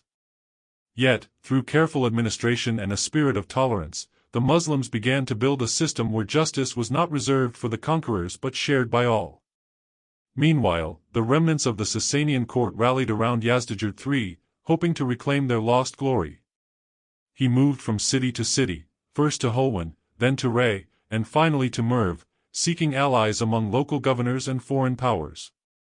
But one by one, his hopes faded. The once loyal nobles betrayed him, the empire's subjects no longer wished to fight for a crown that had brought them only misery, and the Muslim armies advanced with an inevitability that no fortress could withstand. The final confrontation came at the Battle of Nahavand in 642 CE, known in Islamic history as the Victory of Victories. Here, the last organized Sassanian army gathered in desperation, numbering perhaps 150,000. The Muslims, though vastly outnumbered, launched a series of tactical maneuvers that turned the Persian strength against itself. When the dust settled, the Persian resistance was shattered forever. The gates of the Iranian plateau lay open, and the old empire that had stood for over 400 years collapsed into history. Yazdijerd III fled once more, pursued by fate. His final days were spent not on a battlefield, but in obscurity and betrayal. In 651 CE, he was killed by a local miller near Merv, marking the end of the Sassanian royal line. Thus ended the last of the great pre-Islamic empires of the ancient world. Persia, the land of kings and fire temples, entered a new era, one not of subjugation, but of transformation. The fall of the Sassanian Empire was not the erasure of Persian identity. Rather, it was its rebirth. The Persians, with their deep cultural heritage, became one of the most vital pillars of the Islamic civilization that emerged. They brought their art, their science, their philosophy, and their administrative genius into the heart of the new empire. The Persian language evolved into a refined medium for poetry and scholarship, influencing Arabic and later giving birth to masterpieces of literature such as the Shahnameh and the works of Rumi and Hafez. In time, the descendants of those who once fought under the banners of Yazdijerd would become scholars, poets, and viziers in the courts of Islamic caliphs. The fire temples gave way to mosques, but the Persian spirit endured, sublimated into a new world that fused Arab faith with Persian intellect. The result was not conquest in the ordinary sense, but synthesis, a meeting of two civilizations that would define the medieval Islamic Golden Age. And so, the land that had once stood as the proud rival of Rome found a new destiny as the heart of an empire that spanned continents. From the ashes of Ctesiphon rose new cities like Baghdad and Nishapur, where Persian thinkers would later redefine mathematics, medicine, and philosophy for generations to come. The fall of the Sassanian Empire was not the end of Persia, it was the beginning of its transformation into something even greater, the soul of the Islamic world. As the smoke of war faded from the valleys of Iran and the call to prayer echoed where once the sacred fire had burned, a new dawn rose over the ancient land of Persia. Its people, its wisdom, and its artistry would soon help build one of the most enlightened civilizations in human history, a civilization born not merely from conquest, but from the marriage of faith and intellect, of heart and mind. Part 11, The Transformation of Egypt, From Pharaohs to Faith. Egypt, the land of the Nile, the cradle of civilization, the home of ancient gods and golden kingdoms. For thousands of years, it had been a jewel of the ancient world, revered for its wisdom, its architecture, and its timeless rhythm tied to the flooding of the Nile. The pyramids still stood as silent sentinels of a bygone age, the temples of Luxor and Karnak whispered stories of divine kings, and the desert winds carried echoes of pharaohs long turned to dust. Yet by the 7th century CE, Egypt was no longer the kingdom of the pharaohs. It was a province under Byzantine rule, weary, taxed, and divided. Its people, many of them Coptic Christians, were alienated by the oppressive policies of Constantinople. The once mighty empire of the East had turned Egypt into a distant colony, exploited for its grain but neglected in its soul. When the armies of Islam began to move westward from Arabia, Egypt's fate was already trembling on the edge of change. The Muslim conquests had swept through Syria and Persia with astonishing speed, and now, under the command of the legendary general Amr ibn Ali with Macron, the caliphate turned its gaze toward the land of the Nile. The Caliph Umar ibn al-Khattab, ever cautious and wise, had not initially sought to conquer Egypt. His goal was stability, not reckless expansion. Yet, as events unfolded, destiny called, and Egypt became the next great chapter in the unfolding story of a civilization in transformation. The year was 639 CE when Amr ibn Ali with Macron led a small force, perhaps no more than 4,000 men, into the Sinai. To many, it seemed an impossible task. How could such a small army stand against the Byzantine garrison stationed in one of the richest provinces of the empire? But these men carried something far greater than numbers. They carried conviction, the belief that they were not merely fighting for land or wealth, but for the establishment of a world built on justice, equality, and faith. As they crossed the harsh desert between Palestine and Egypt, the soldiers of Islam faced scorching days and freezing nights. Supplies were scarce, the terrain unforgiving. Yet, Amr ibn Ali with Macron inspired his men not through promises of riches but through the remembrance of God. He reminded them that their strength lay not in the sword, but in their unity of purpose. And so, with determination burning brighter than the desert sun, the Muslim army pressed on, eventually reaching Al-Faramah, the first major Byzantine stronghold on Egyptian soil. The siege of Al-Faramah was brutal and exhausting, lasting nearly a month. The walls were high, the defenders well armed. But the Muslims persisted, cutting off supplies, surrounding the city, and using patient strategy rather than reckless assault. When the city finally fell, it was not with blind destruction but with measured discipline. Amr's soldiers respected the civilians, a gesture that shocked the local population who had grown used to the heavy hand of Byzantine tax collectors and soldiers. This pattern would repeat itself throughout the campaign, a balance of military might and moral restraint that earned the Muslims not only victory but hearts. From Al-Faramah, the army advanced deeper into the Nile Delta, capturing Bilbais and then turning toward the ancient fortress city of Babylon, near what is today modern Cairo. Babylon was a massive fortress, guarded by thick walls and thousands of Byzantine soldiers.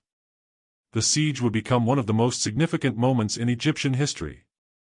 For months, the two sides clashed in a grueling standoff.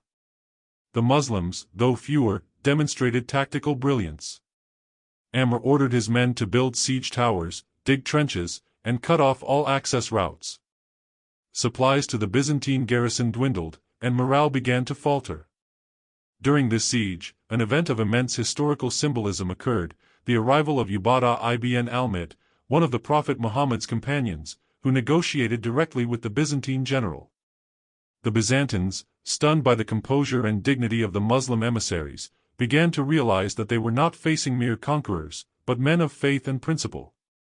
Yet, despite offers of peace, the Byzantines refused to surrender outright. The battle dragged on until, finally, in 640 CE, the fortress fell. The capture of Babylon marked the turning point. From there, the Muslims advanced toward Heliopolis, the ancient city of the sun, a place where, centuries earlier, pharaohs had worshipped Ra, the god of light. The symbolism was powerful. The dawn of Islam was now rising over a land that had once worshipped the sun itself. The Byzantine forces attempted one last stand there, but the disciplined Muslim ranks overwhelmed them. The surviving Byzantine troops fled to Alexandria, the glittering capital of Egypt and the last bastion of imperial power in Africa. Alexandria was a city of wonder, founded by Alexander the Great, home to the legendary lighthouse and the remnants of the ancient library. Its harbors gleamed with ships, and its walls stretched for miles along the sea. Yet even this proud city could not escape the inevitable tide of change. The Muslims laid siege to it for nearly a year. Negotiations, skirmishes, and truces came and went, but the outcome was foregone. Finally, in 641 CE, the Byzantine commander agreed to terms, and Alexandria opened its gates. When Amr ibn Ali with Makron entered the city, he did not destroy it. There was no massacre, no looting, no vengeance. Instead, he treated it with a sense of reverence, as a place of knowledge and culture. He established a treaty ensuring safety for the people, freedom of worship for the Christians, and fair taxation. This was a remarkable contrast to the heavy-handed rule of the Byzantines, and for many Egyptians, particularly the Copts, the Muslim conquest felt more like liberation than invasion. They had long been persecuted by Constantinople for their religious beliefs, labeled as heretics for rejecting imperial doctrine. Now, under the new rule, they found tolerance and respect. As the months passed, Egypt slowly began to transform. Amr chose a site near Babylon to build a new capital, Fustat, which would grow into the heart of Islamic Egypt. Unlike Alexandria, which looked to the Mediterranean and Rome, Fustat faced inward, toward the Islamic world. It symbolized a new chapter, one where Egypt was no longer a periphery of empire but a center of faith and trade. The call to prayer echoed across the Nile for the first time, mingling with the timeless rhythm of the river. But the transformation of Egypt was not merely political. It was spiritual and cultural. The land that had once been the home of ancient gods and divine kings now embraced the concept of monotheism in its purest form, the idea that all power and sovereignty belonged to one creator. Yet Islam did not erase Egypt's past, it absorbed it. The Muslims admired the wisdom of the land, its architecture, its sciences, its agriculture, and integrated these traditions into their own civilization. In the years that followed, Egypt flourished under the Caliphate. Its fertile lands became the breadbasket of the Islamic world, feeding the armies and cities from Damascus to Medina.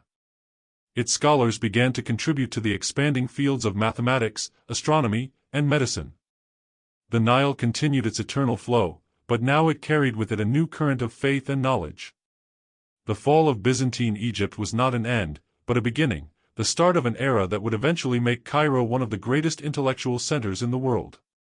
The pharaohs had built monuments to eternity in stone, but Islam built its legacy in the hearts of the people.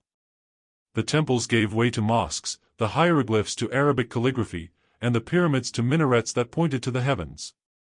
From the desert sands to the delta's edge, Egypt found a new identity, one that connected its ancient soul to the unfolding story of a new civilization. The land of the Nile, once bound to the rhythms of pagan gods and imperial taxes, now flowed in harmony with the faith of a single god. Part 12: The Birth of a New World, Administration, Tolerance, and Transformation under the Caliphate. When the dust of conquest settled across the sands of Egypt and Persia, something remarkable began to unfold, a transformation not driven by war, but by governance, coexistence, and vision. The early Muslim conquests had been swift, yes, but their endurance depended on something far more complex than military victory. It depended on the ability to govern vast, culturally rich, and deeply diverse lands with fairness, wisdom, and restraint. This was not merely the expansion of a political empire, it was the foundation of a civilization that would shape the world for centuries to come. In the newly conquered regions, the Muslims faced a delicate task.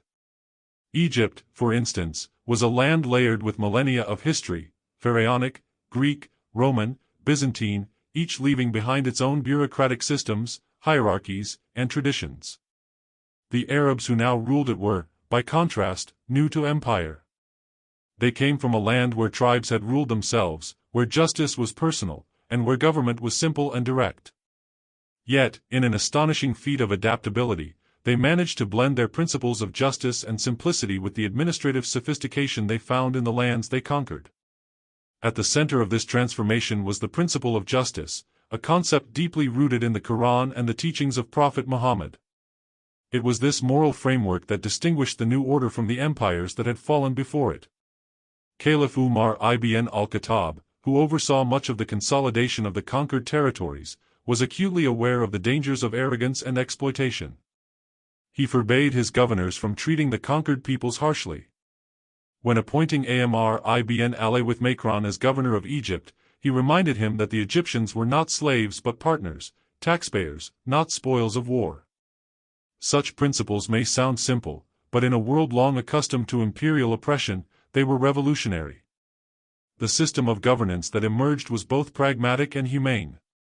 The Muslims did not dismantle the existing bureaucracies, they reformed them. Local administrators and scribes, often Copts in Egypt or Persians in Iran, continued to play central roles in the running of their provinces. Arabic began to replace Greek and Persian gradually, but the transition was measured, not forced. The Diwan system, a registry for soldiers' pay and public revenues, became the backbone of administration. The Caliphate established clear hierarchies of governance, with local governors, walis, reporting to central authority, ensuring a balance between autonomy and accountability. Taxation, too, was restructured to reflect fairness rather than plunder. Non-Muslims, known as dhimmis, were required to pay a poll tax, jizya, in exchange for protection and exemption from military service, while Muslims paid the zakat, a charitable tax that formed part of their faith. The revenues collected were not drained away to enrich distant rulers, they were reinvested in public welfare, infrastructure, irrigation, and security.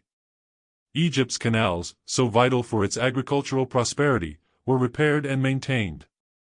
In Persia, devastated by decades of war, new irrigation systems were constructed, reviving lands that had lain barren. But beyond administration and taxation, something deeper was taking root, a new social contract. The conquests had not merely shifted political borders, they were creating a shared world of exchange, dialogue, and cultural synthesis. Muslims, Christians, Jews, and Zoroastrians lived side by side, each contributing to the evolving tapestry of the new order.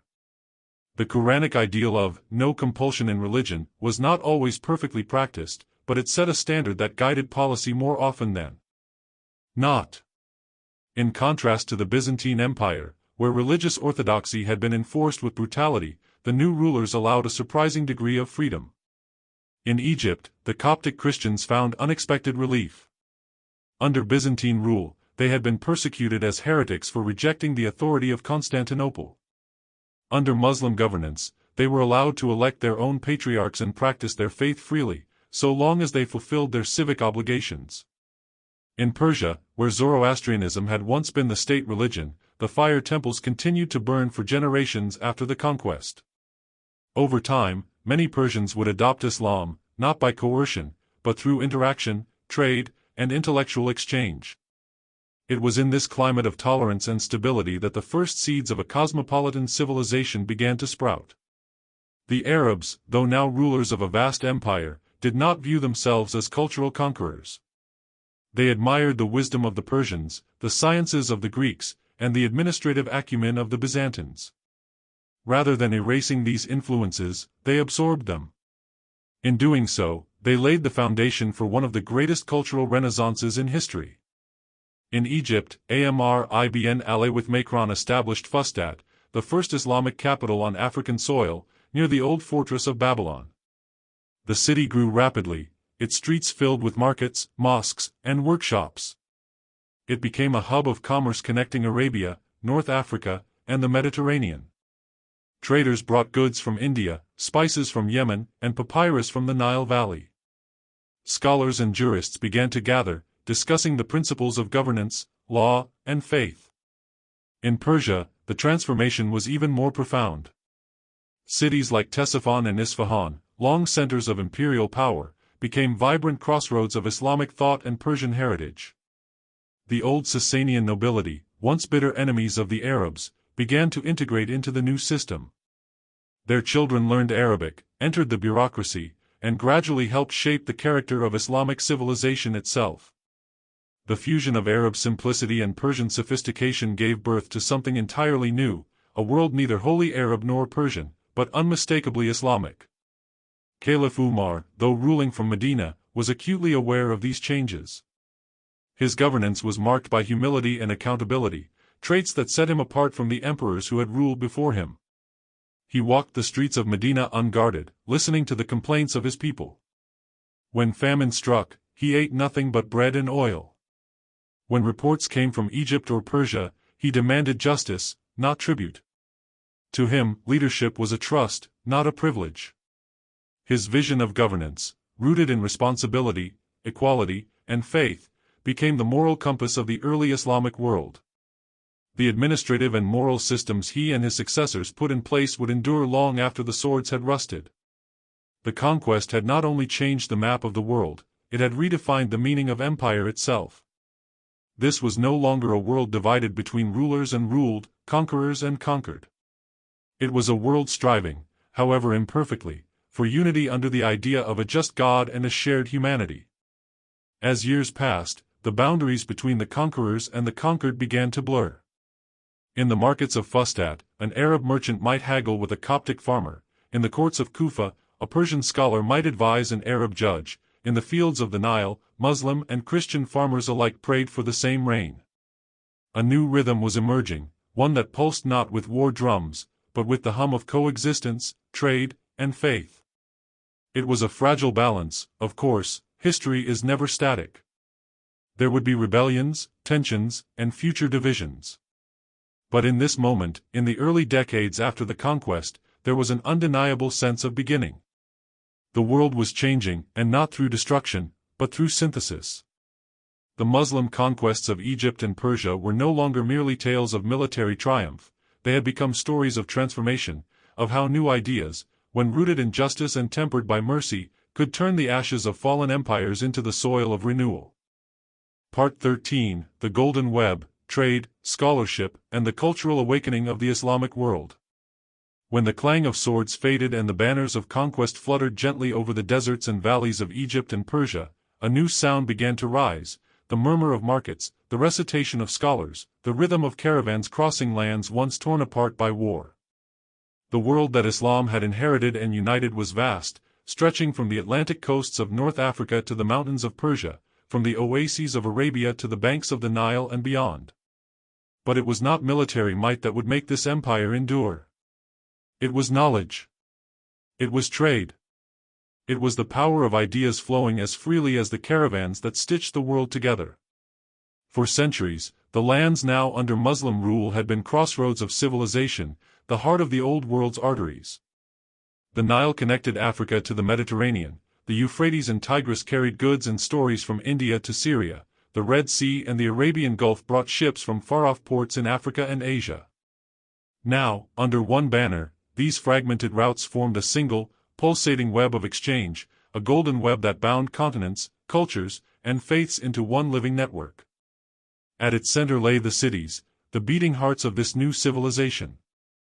Fustat in Egypt, Basra and Kufa in Iraq, Damascus in Syria, and soon Baghdad under the Abbasids, each became a hub of movement and mind.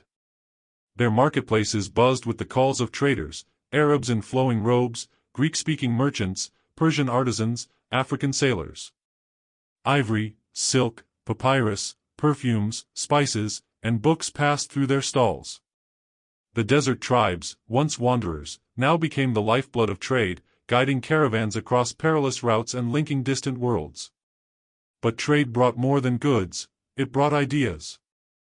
In the scrolls and conversations of travelers, in the tales carried from one port to another, knowledge flowed, mathematical treatises from India, philosophical texts from Greece, medical works from Alexandria, and astronomy from Persia.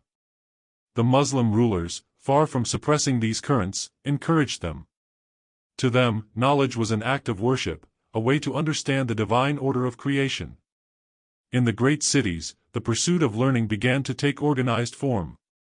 Mosques doubled as schools, where scholars and students sat in circles, the halakas, discussing not only the Quran and Hadith but also logic, grammar, and science.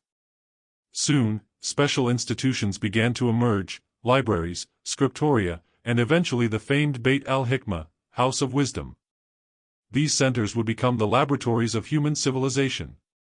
The Arabic language, once the tongue of desert poets and traders, became the lingua franca of knowledge. Translators played a crucial role in this intellectual revolution. In Egypt, Coptic and Greek scholars translated ancient manuscripts into Arabic. In Persia, Pahlavi texts were rendered into the new language of empire. These efforts preserved and transformed the wisdom of previous ages.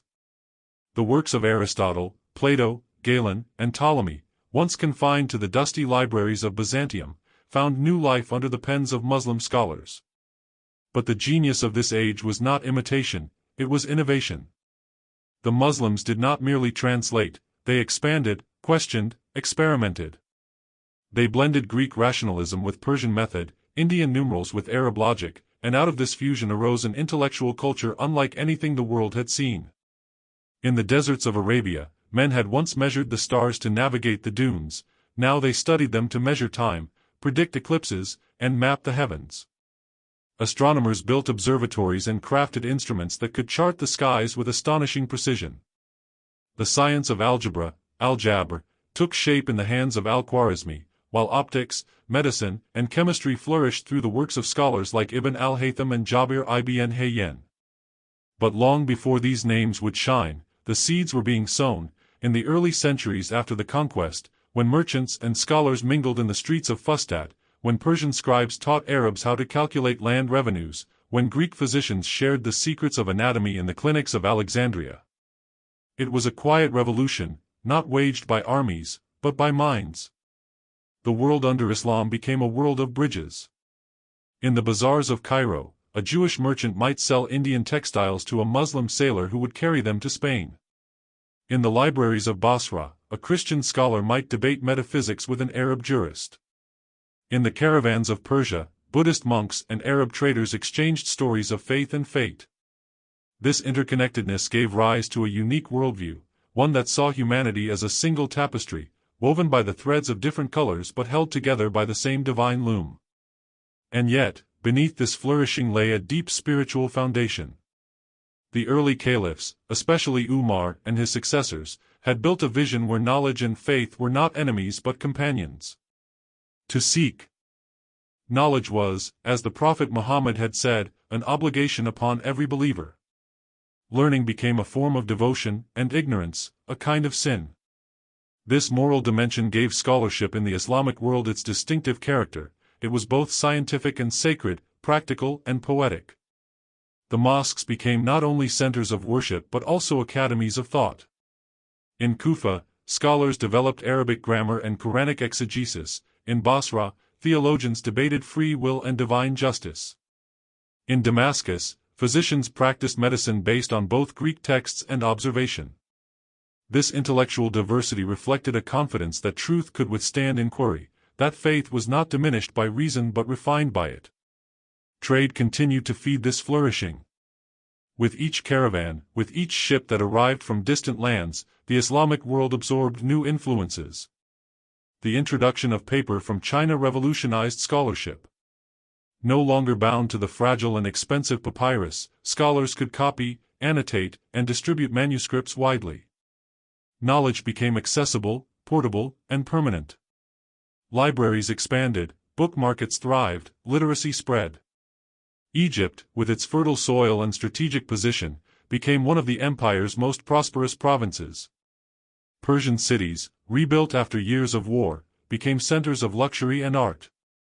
The wealth generated by trade funded education, architecture, and innovation.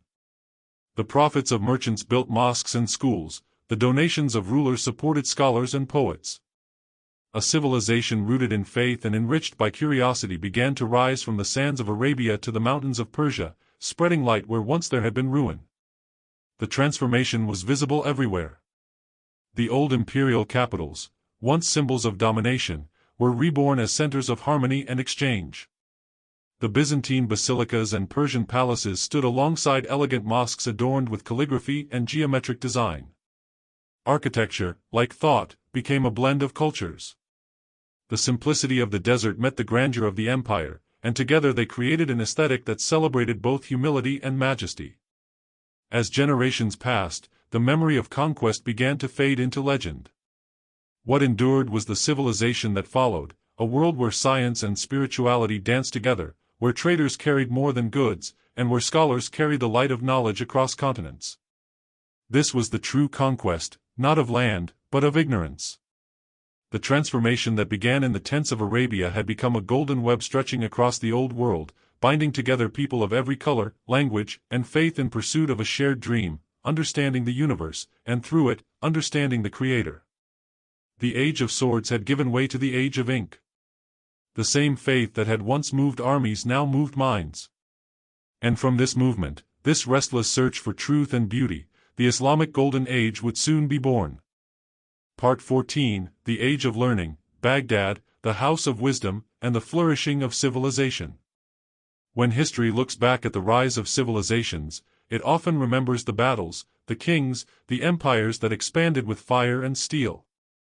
But what followed the Muslim conquests of Persia and Egypt was something rarer, something far more enduring than war, a revolution of the mind.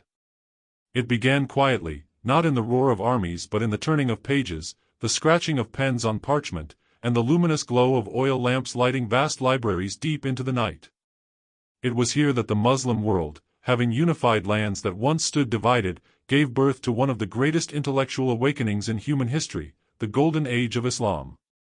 This age found its heart in Baghdad, the new city founded by the Abbasid Caliph al-Mansur in the 8th century. Positioned strategically between the Tigris and Euphrates rivers, Baghdad was more than a capital, it was a symbol of ambition, unity, and boundless curiosity. It became the crossroad of ideas where the ancient wisdom of Greece, the mathematical ingenuity of India, the scientific methods of Persia, and the philosophical legacy of Egypt converged. Within a century of its founding, it would stand as the most advanced city on earth, the intellectual capital of the medieval world. In the shadow of its domes and minarets stood one of history's most extraordinary institutions, Beit al-Hikmah, the House of Wisdom. It was not merely a library, but a living organism of thought, part academy, part research institute, and part translation center. Scholars of every faith and background, Muslims, Christians, Jews, Zoroastrians, worked side by side in its halls, united by the pursuit of knowledge. In the House of Wisdom, religion was no barrier, race no boundary, language no wall.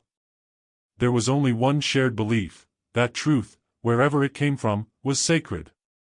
Here, translators worked tirelessly to preserve the intellectual heritage of the ancient world. They translated into Arabic the works of Aristotle, Plato, Galen, Ptolemy, and many others.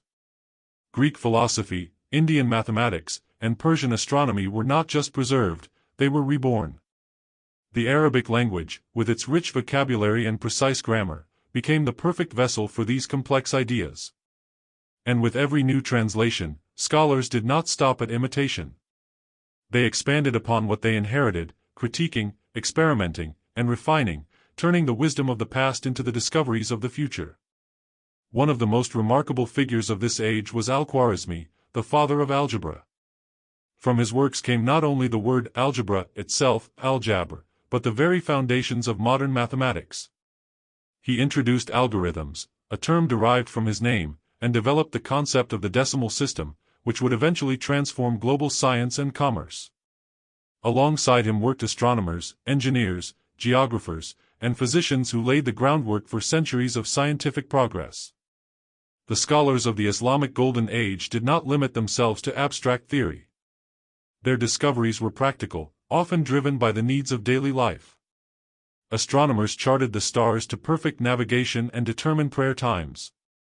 Physicians, inspired by both Greek texts and empirical observation, revolutionized medicine, diagnosing diseases, performing surgeries, and establishing hospitals that treated patients with compassion and method. Figures like Al-Razi, Rhazes, and Ibn Sina, Avicenna, wrote medical encyclopedias that would dominate European universities for centuries. Underpinning this explosion of knowledge was a profound belief that the act of studying the universe was itself a form of devotion. To understand creation was to draw nearer to the Creator. This philosophical principle harmonized faith with reason, inspiring generations to see no conflict between science and spirituality. The Quranic verse, "Do they not reflect upon themselves and upon the heavens?" became both a call to prayer and a call to research. Trade, too, played an essential role in spreading this new culture of learning. Baghdad's markets overflowed with goods from every corner of the known world: silk from China, spices from India, ivory from Africa, furs from the north. But along these same routes traveled ideas, books, instruments, and inventions. A merchant could leave Cordoba with manuscripts of Aristotle and arrive in Basra carrying Persian poetry or Indian treatises on numbers. This circulation of knowledge made the Islamic world a networked civilization, one where discoveries in Baghdad could inspire innovation in Cairo, Damascus, or Cordoba within months. The beauty of the era was not just in its intellectual achievements but in its humanism. The scholars of this period viewed knowledge as a gift meant for all, not the privilege of a few. Libraries were open to anyone who wished to learn. Scholars wrote with the intention of teaching, not hoarding wisdom. This spirit of generosity, this democratization of knowledge, was one of the most revolutionary legacies of the time. Beyond science, art and architecture reached new heights. The elegant arches of mosques, the intricate geometry of Islamic design, and the luminous calligraphy adorning the walls of Baghdad and Samarra reflected a mind trained in both discipline and creativity.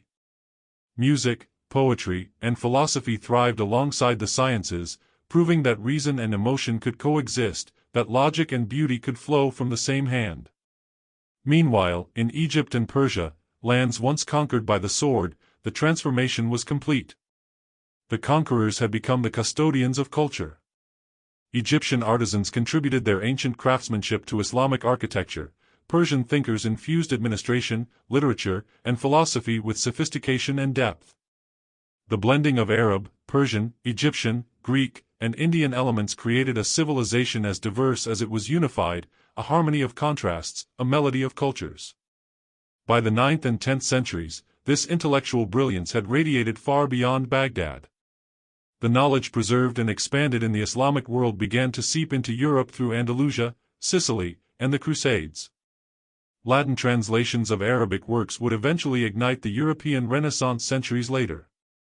But in its own time, the Islamic world stood at the pinnacle of human achievement, the inheritor and guardian of civilization.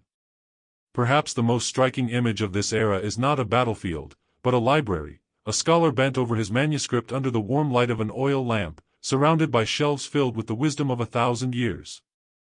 Outside, the call to prayer echoes through the streets, blending the divine with the intellectual. The city sleeps, but the mind of the world is awake, alive with thought, discovery, and wonder.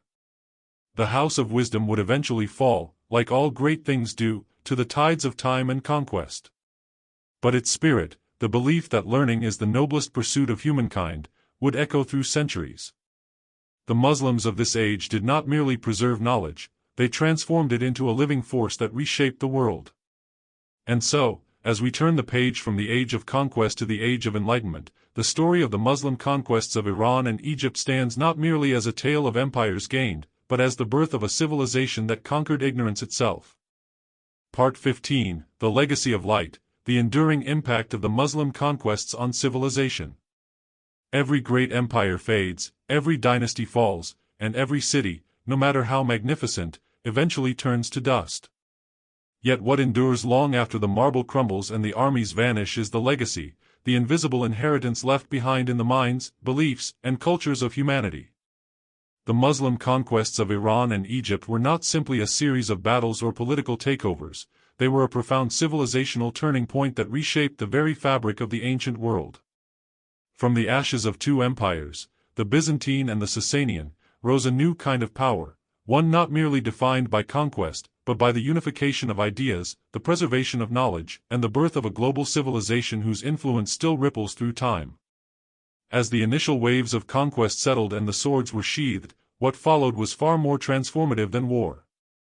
The Islamic world became a vast and interconnected cultural sphere stretching from Spain to the Indus River, from the Sahara to the steppes of Central Asia. In this immense tapestry, Iran and Egypt played central roles, not as conquered lands, but as cultural and intellectual powerhouses that breathed life into the empire. Their people, languages, traditions, and philosophies fused with Arab ideals to create something entirely new, a civilization that balanced faith with reason, science with spirituality, and governance with ethics. The Persian influence on Islamic governance was especially profound. The administrative genius of the Sassanian system provided the blueprint for the caliphate's bureaucracy.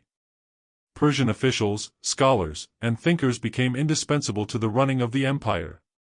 Persian literature, with its rich poetic traditions, flourished under Islamic patronage, giving rise to immortal works such as Ferdowsi's Shahnameh, which preserved Iran's pre-Islamic heritage while embracing the new Islamic ethos.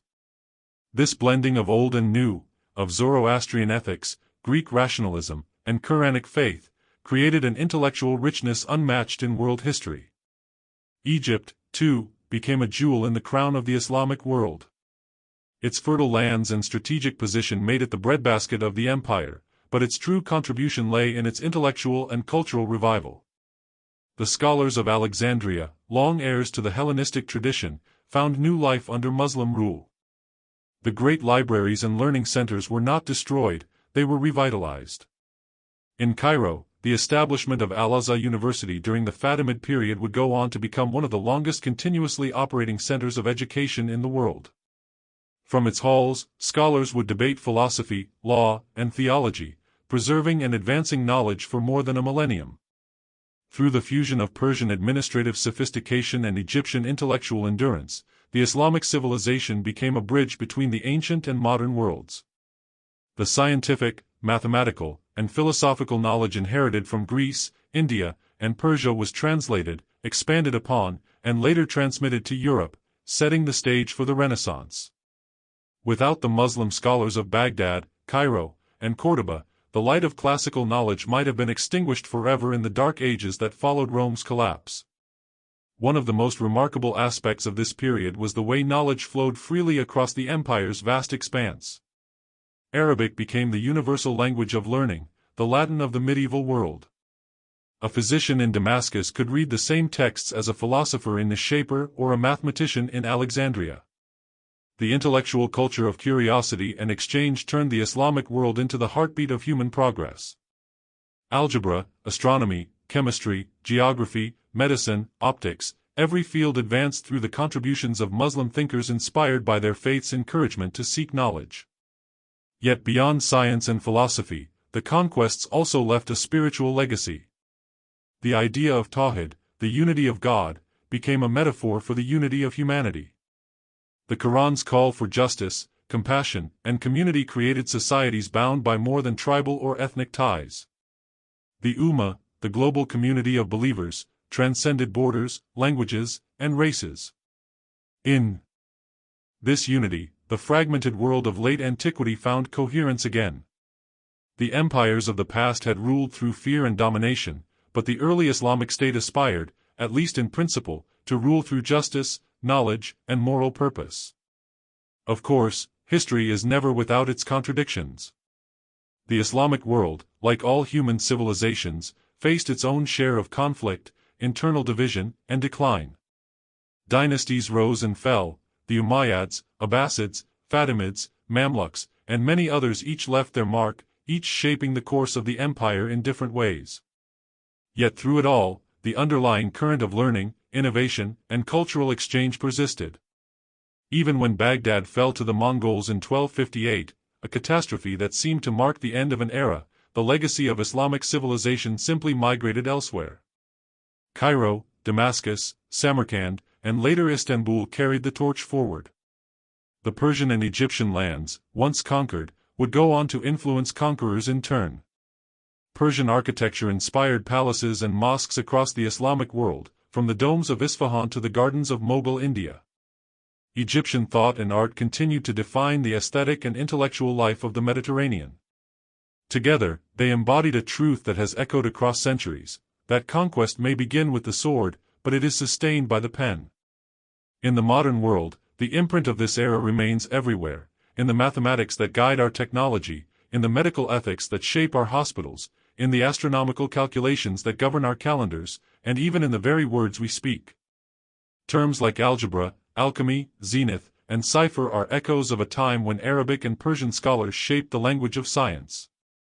The architecture of mosques, universities, and observatories influenced designs far beyond their borders. Even the very concept of academic scholarship, of systematically gathering, verifying, and transmitting knowledge, owes much to the institutions built during this time. Perhaps the most enduring legacy, however, lies in the idea that faith and reason are not enemies.